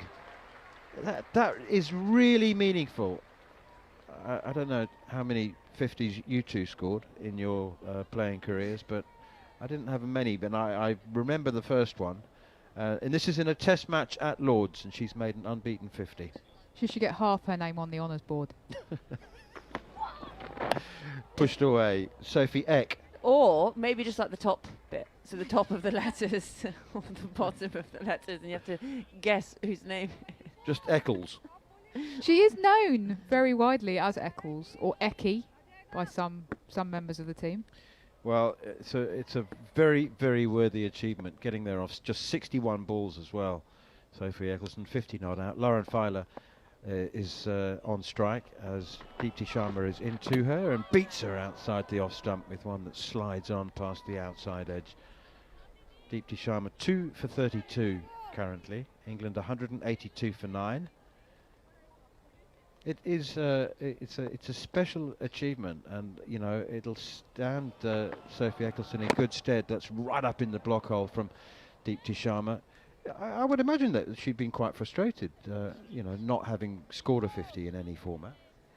Well, partly it's a case of where she bats in the order, because obviously in a lot of T20 cricket particularly, you're not going to get much time at the crease if you're batting at 8. Deepti Sharma in, and that one is driven by Feiler through long on for 4. I don't mean to be disrespectful, that's a proper cricket shot. That's how she's got off the mark as well. Her 21st delivery, and she's clipped it sweetly through long on for 4. I know it was almost right under her nose. I mean, it wasn't a Yorker, it was a sweet, tempting half volley, but nonetheless she's put it away delightfully. Result-wise, it was a little bit hoiky, little bottom hand in that. Round the wicket comes Deepti Sharma. Again, no shot offered by Lauren Feiler. Hits her on the pad. Polite inquiry from the Indian fielders for a leg before, but probably pitching outside leg stump. She's bowling around the wicket. 186 for 9. I feel like we've been hanging on for half an hour, guys. Waiting for the inevitable. Come on, Lauren. Also, now that Eccleston's got her 50, the jeopardy has slightly now gone out of the situation. The 100 is only 50 runs away. Lauren Filer, 4 from 22. Sophie Eccleston is 50 from 61. Perhaps if we weren't commentating with such reverence and we started talking about mouldy test caps or something, that suddenly the last wicket would fall and we'd snap back into reverential approval of this great occasion. Okay, it's not out. We knew that, I think. Eccleston 50, Lauren Filer 4, 186 for 9. Just a reminder that the first wicket to fall today was Amy Jones. Here's Sneh Rana, and it's driven firmly down the ground by Sophie Eccleston, and they decide she's got enough runs now. They're not going to take one first ball of the hour. So I've got my 50. We'll just stay at our respective ends and bat out the rest of the day. As you were. Long on and long off, deep mid wicket. And we've got, again, 4 stationary catches. Short mid off, silly mid on, and Eccleston once more pushes this one square of the wicket on the offside. It doesn't make sense now because Anna Harris is also fielding, umpiring at cover point. Sue Redfern was facing in opposite directions. Yeah, exactly. Yeah. So Anna Harris is looking into the sun at cover point. Anyway, pushed away, square of the wicket on the offside to cover point again. Shafali Verma fields. Perhaps Anna Harris has different kinds of eyes. Well, she's wearing sunglasses. But, you know, so we've got both umpires are square legging at cover point. Different kind of eyes. You what? You what? Here's Sneh Rana. 1 wicket to go for India. And it's defended again by Sophie Eccleston. She's got her 50. She's achieved what she wanted to do. She set out to achieve her 50. And the other thing is that, you know what, we could be sitting here for another hour because John Norman's not going to change the commentary roster. And lunch will be delayed by half an hour. Bowled! Sneh Rana has ripped that one past the inside edge. Sophie Eccleston has been bowled. And India have won by 270. Sophie Eccleston's excellent defiant vigil ended by Sneh Rana, who finishes with 4 for 42. And a thoroughly well-deserved victory for India, who've been accomplished and efficient and impressive and also entertaining throughout the test match. A couple of players having their names on the honours board for India. Kranti Gaud with 5 for 37 and Yastika Bhatia with 113, but it's Sneh Rana appropriately, I think, who takes the final wicket. Sophie Eccleston bowled for 50. Unfortunately, that's not good enough for a place on the honours board, but many thanks indeed to Raf Nicholson, who needs to rush off and do some immediate filing, but Georgie Heath alongside me. We shall do a little bit of reflecting on the final morning, Georgie, before we take a break and watch the presentations and record the following on. You know, worthy fight from England, and I mean that in the most sincere way. It would have been almost understandable if England had just capitulated this morning, but they've fought doggedly for an hour and 35 minutes. Yeah, valiant effort actually to make it through to now 12:36. So I guess that wicket fell at 12:35. There was discussions in the media centre beforehand when people were trying to decide when they thought this would be wrapped up, which almost sounds like we're being harsh on England, saying, oh, it's all going to be over. It was all going to be over at some point. It was just a case of when. And Mel saying 11:48 was a little bit harsh because that's nearly an hour ago now. So they have done well to fight themselves through to this point in the day. Sophie Eccleston, I mean, there's a few things that England have not done well at all in this test match, but she herself has had a pretty good test match, a 5-for, and then also getting her maiden half-century in professional cricket as well. So she'll be pretty pleased with her efforts in the white. She loves a bit of test cricket, does Sophie Ecclestone, and just showed today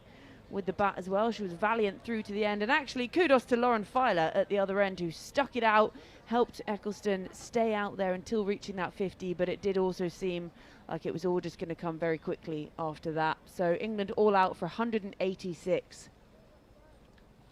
Yep, Snehrana with 4 for 42. Really excellent bowling from the off spinner. Remember, she took 2 for 41 in the first innings when England bowled out for 170. So 6 wickets in the test match for Snehrana, who has one of only 2 10-wicket hauls for India. She took 10 for 188 against England in Chennai a couple of years ago.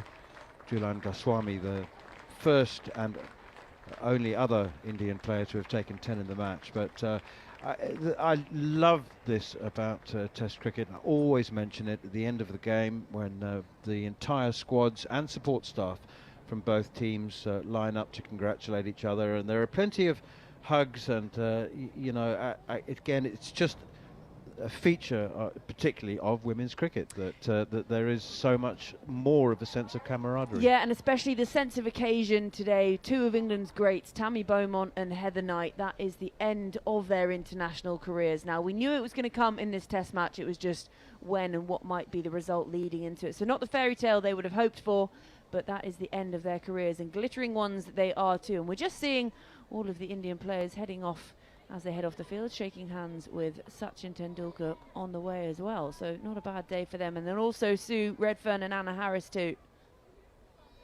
Do you know what? They've had good test matches, the umpires. I know that you know, there are a couple of decisions overturned. That doesn't necessarily, in fact, often doesn't mean that they were bad decisions. It's just that they were maybe marginal. And anyway, I think they've had outstanding test matches. So we'll take a short break while the stage is set for the post-match presentations. There'll be plenty of presentations. We're obviously keen to know who the player of the match is.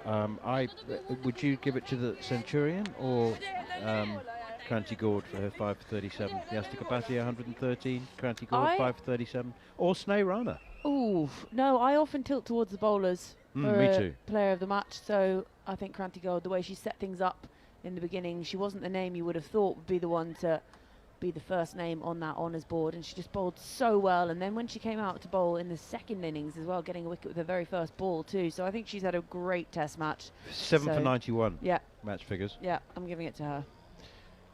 I concur. Beautiful. For what it's worth. Love that. Okay, England have bowled out for 186. India have won by 270 runs. We'll be back to wrap up all of the highlights and a few lowlights of this wonderful, wonderful test match. We'll be back with you in about 15 minutes.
after your dreams. Very, very well done. Thank you so much.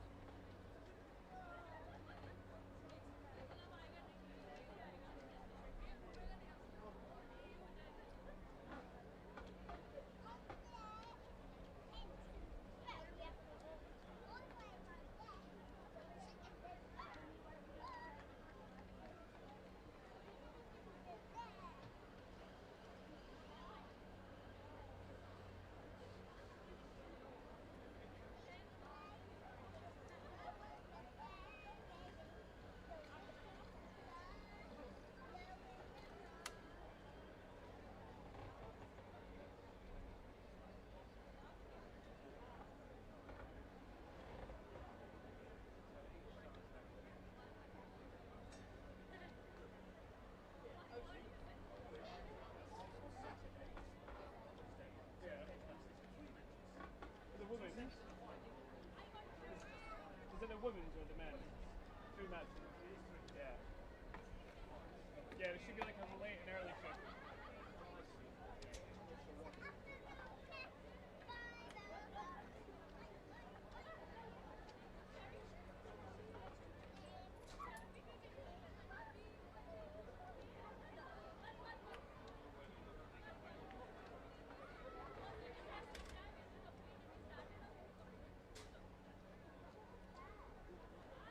Now taking place in front of the pavilion, Rob Lawson, MCC Chief Executive Officer, will present Heather Knight and Tammy Beaumont with specially engraved bottles of Veuve Clicquot champagne in celebration and recognition of their outstanding contribution to the women's game.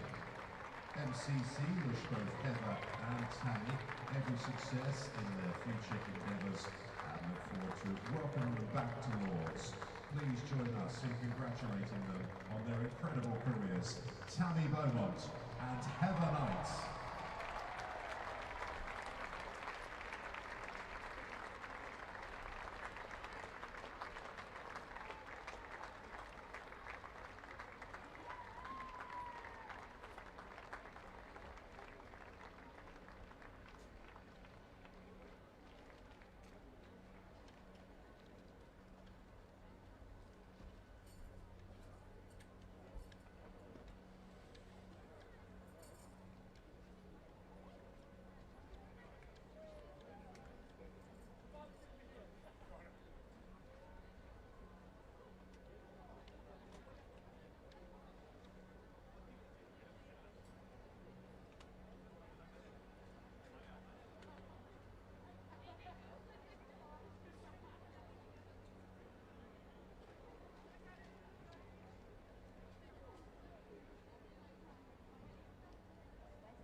to the presentation for the Rothsay Test match. Congratulations to India, winners by 270 runs.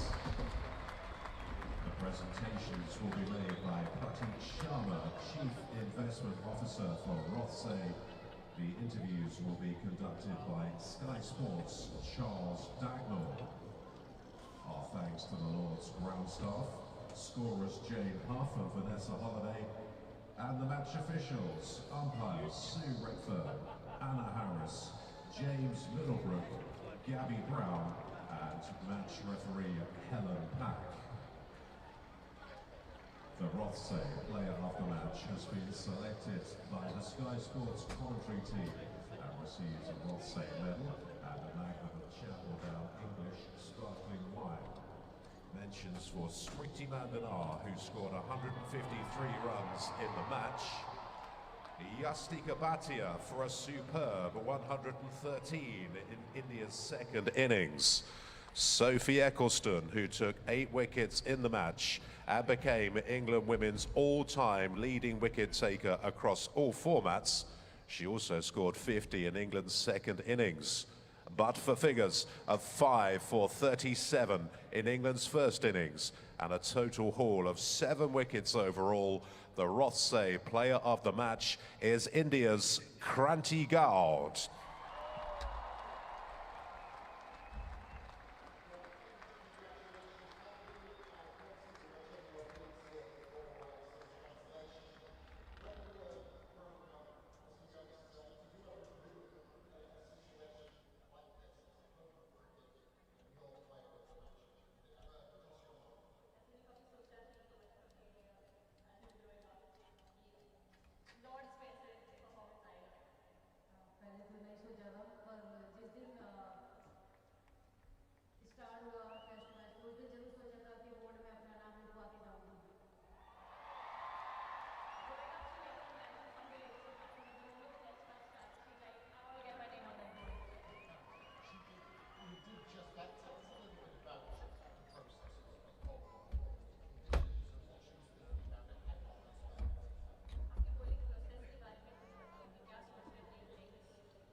Welcome to Following On for the last time on the famous historic first women's test match at Lord's.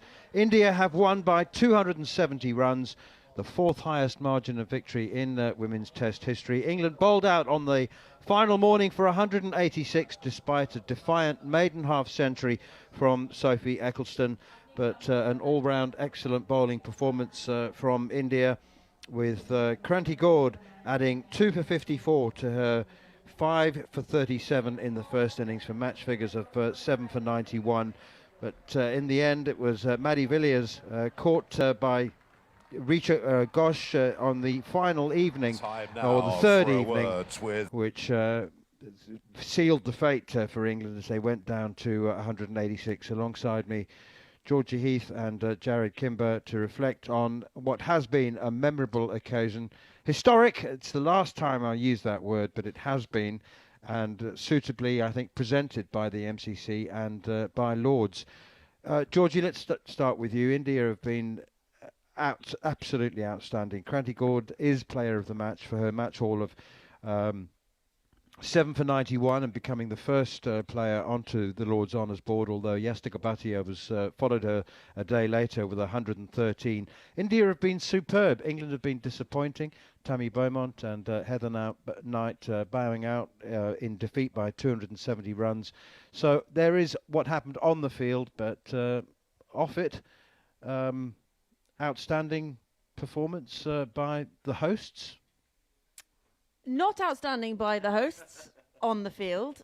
India have outplayed England in pretty much every aspect of the match, every day. Today, there was a glimmer of hope. There was something to write home about, to celebrate for Sophie Ecclestone, who was also got herself on the honours board yesterday with her 5 for 118 with the ball. And then today, her maiden half-century in professional cricket. So she's had a good couple of days at the office. But England, they've been below par with the ball. They were wayward on the first day, and they just could not find their lines and length, and they made it look very easy for the Indian batters. And then with the bat, it was as if they were batting on a minefield compared to what India were batting on, and they made it look very difficult. So there's a lot to go back to the drawing board about. But as we were saying on commentary today, it's a very long time until England play another test match, and if that will even happen in April at all. So it's a very unique situation you find yourself, because you can discuss everything they've done in this game and everything they then need to go playing in the next one, but actually you don't know when or where or who that will be against anyway. So it's a very strange situation. But looking at this, just on its own, independently of anything else, England will be disappointed with their performance, I would say. Jarrod, you've been very impressed on the technical side of India's play. Yeah, I just think they've been very professional all the way through, haven't they? If you look at when they won in 2014 at Wormsley, and you have a look at the photo of them winning that game, they look like amateurs who are really excited to have won a game of cricket that they weren't expected to have won. Watch the way they celebrated this one. They were professional from beginning to end. They made a big call on their wicketkeeper, and Yastika Bhatia was out in the field for 3/4 of the game, and that was the right call all the way through. Their seamers outbowled England. I thought their batters were much smarter in the way they went about it. They just looked like the better team in every single part of the game, as Georgie said. So it's a humbling, I think, for the England players. This was supposed to be a celebration of Tammy Beaumont and then eventually Heather Knight, and barely getting a mention. As far as the bowling is concerned for England, and we'll come on to the India's bowlers in a moment, all of England's bowlers had good moments, but that's not what Test cricket is about, Georgie. Yeah, you can have good moments in a T20 when you've only got 4 overs to bowl, and great, that ticks off your 4 overs. But when you have to keep coming back for spell after spell, and you have to put in that effort and that graft through a prolonged period of time, just having glimmers of good bits isn't going to pay off. And that's what's happened to England here. There were some moments that were great. Lauren Bell got the ball really moving. But actually, even when she did get the ball moving sometimes, she had Amy Jones up to the stumps, and it went away we had 1 over, and then went for 9 byes in a row, 3 deliveries. So it has been a real toil, and yes, we can talk about how good Sophie Ecclestone has been, but we talk about that a lot because she is just an outstanding bowler. She's an outstanding talent, and as Raf says, she just loves bowling, and it shows. But there is a lot to go back to the drawing board about. There's still some very wayward bowling, and now there's also going to be gaps to plug in an England side. Yes, we don't play that much Test cricket, and yes, Tammy Beaumont hasn't played very much international cricket as of late, or been part of those squads, but you've got to fill a Tammy Beaumont-sized hole and a Heather Knight-sized hole in a squad, and then have that experience that they bring to the team as well as just their talent. We all know about the importance of established openers and openers who deliver, Jarrod, and there have been lots of impressive performances from India, but we must mention Smriti Mandana with 83 in the first innings and 70 in the second. Amy Jones became the first keeper to score a 50 in both innings of a Test match, but that was sort of inconsequential for England, who bowled out for 170 and 186. India's top order really delivered, and Smriti Mandana was instrumental. Yeah, she should have got 100 in the first innings. There was a delay. I think it was Harmanpreet had hurt her arm, and there was a long delay. And then I think it was the first ball or second ball after the delay, she just poked at one that really wasn't a venomous ball from Izzy Wong in any way, and it was probably one of the first mistakes she played all day. Generally, she just waited for England to bowl too wide, and she'd slash them, and then if they got too straight, she'd clip them beautifully on the leg side. She knows exactly what she wants to do, but didn't get that 100. Then the second innings, that was England's big chance, was getting early wickets, and she was completely in control again. I think the first wicket that England got in the second innings was the 21st over, and again, she went on to a position where we thought she'd make 100. So she hasn't quite got there. She scored way more than 100 runs in the game, but not in one innings. But she looked like one of the best batters in the world in this game, and this I would say this format suits her a lot as well, because she can gear up and gear down. She's not just attacking the whole time. Harmanpreet, the Indian captain, is 37 now, and she was asked whether she was close to retirement before the Test match began, and she bristled. She said, "No, I'm not done yet." She scored 58 in the first innings, but it was her captaincy that I thought was outstanding. A lot of captains do say when they make bowling changes and they work and the changes bring wickets, they say, "Well, I just got lucky."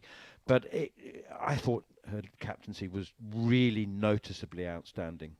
Yeah, she's just an outstanding player and has been for a long time for this Indian side. That was the T20 World Cup, the press conference before that song was a journalist asked her about, would she be retiring anytime soon? She just turned on him and just basically said, "Do you think I should?"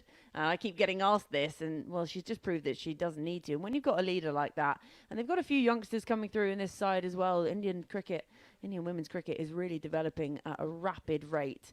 I think having someone like that who's been there, done that, seen everything as part of this side, but then alongside her, you've got her sort of partner in crime, Smriti Mandana, as well. Both of them performing as well, not just leading the side and going about things well in that aspect of it. They're performing on the pitch as well. And then you just add the captaincy to that role. So Harmanpreet Kaur, she's just phenomenal at the helm of this side. I did enjoy that she also gave us a moment where there was an all-run 4 because she refused to chase a ball, which at that stage, to be fair, she did look all of her 37 years. As far as margins of victory are concerned, it's the fourth highest ever in women's test matches. 347 is the record, and that was what India beat England by the last time these two teams met.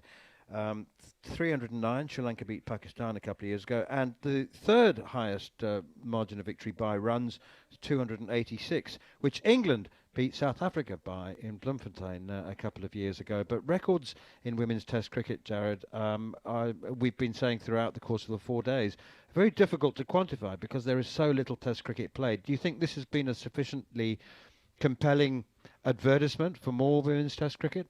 I don't know if we broke the world record. Have we got any official? Crowd? Yeah. Yes. Yeah, we did. Yes. I mean, what more do you need to do, really? If you're breaking a world record for crowd, people were excited to come in on every day I was here. I've never been at Lord's when it's felt like this before. We've been saying this. I've been covering women's cricket since 2012, and we've been pretty consistent the whole time going, it keeps getting bigger, it keeps getting better, and we have these magical days. I think we got a couple of magical days in this test match as well. And we should be, maybe we didn't get the great last day that we were hoping for, but the crowd still came in, right? People want to come and watch this cricket, and it was an incredible moment for the sport, I think. And I think also it just shows the interest the sport now has as well. You've got the crowds coming in, but then you've got Sachin Tendulkar here on the fourth day of a test that what's going to happen, and it might happen in 35 minutes. Jay Shah is here as well. So it's got the eyes and the coverage and the interest as well. So I think that's, it's a tick in the box. I don't think Jay Shah's ever going to miss a chance for an Indian victory and a photo op. To be fair, with Sachin a little bit different. But no, look, I think when it comes down to it, there is, look at this corner of this crowd here at the moment. So they knew they were only going to get 40 minutes to 2 hours worth of cricket, and they were so excitable on the way in this morning. I saw so many fans coming in, and they were so happy to be here, and they're now here while the fireworks, was it fireworks? Pyrotechnics, yeah. Flamethrowers were happening. They're here to celebrate an Indian victory, and at a certain point, the gender doesn't matter, right? They just want to see their team win. Their team won. Couldn't agree more. And the support's been outstanding. We did just confirmation to break the record attendance on a day and for a match. And victory by 270 runs is fantastic for India. Do you think that the number of days of preparation that two teams had before this test match made a difference? I tend to think the fact that India didn't reach the World T20 semi-finals and they had an extra week might just have helped them to prepare. England, of course, lost in the final, so 48 hours to recover emotionally. But England did just look less prepared and less consistent with the ball. I said to Georgie, they had moments, all the bowlers had moments, but India just looked better prepared. That may be something that goes back months, but it may just be that week of extra time in the middle. I think that England brought in 3 of their fastest bowlers and they wanted to use pace, and they're not particularly accurate, and this is a wicket where you just needed to hit the same spot over and over again because there was always something going on. You might be right, but Lauren Bell wasn't particularly accurate in the World Cup final either. I think that if you want Lauren Bell to be your main bowler, and you want Lauren Filer to be your fast bowler, I think they probably need to then pick the most accurate bowler, even if she's a little bit slower to go with her.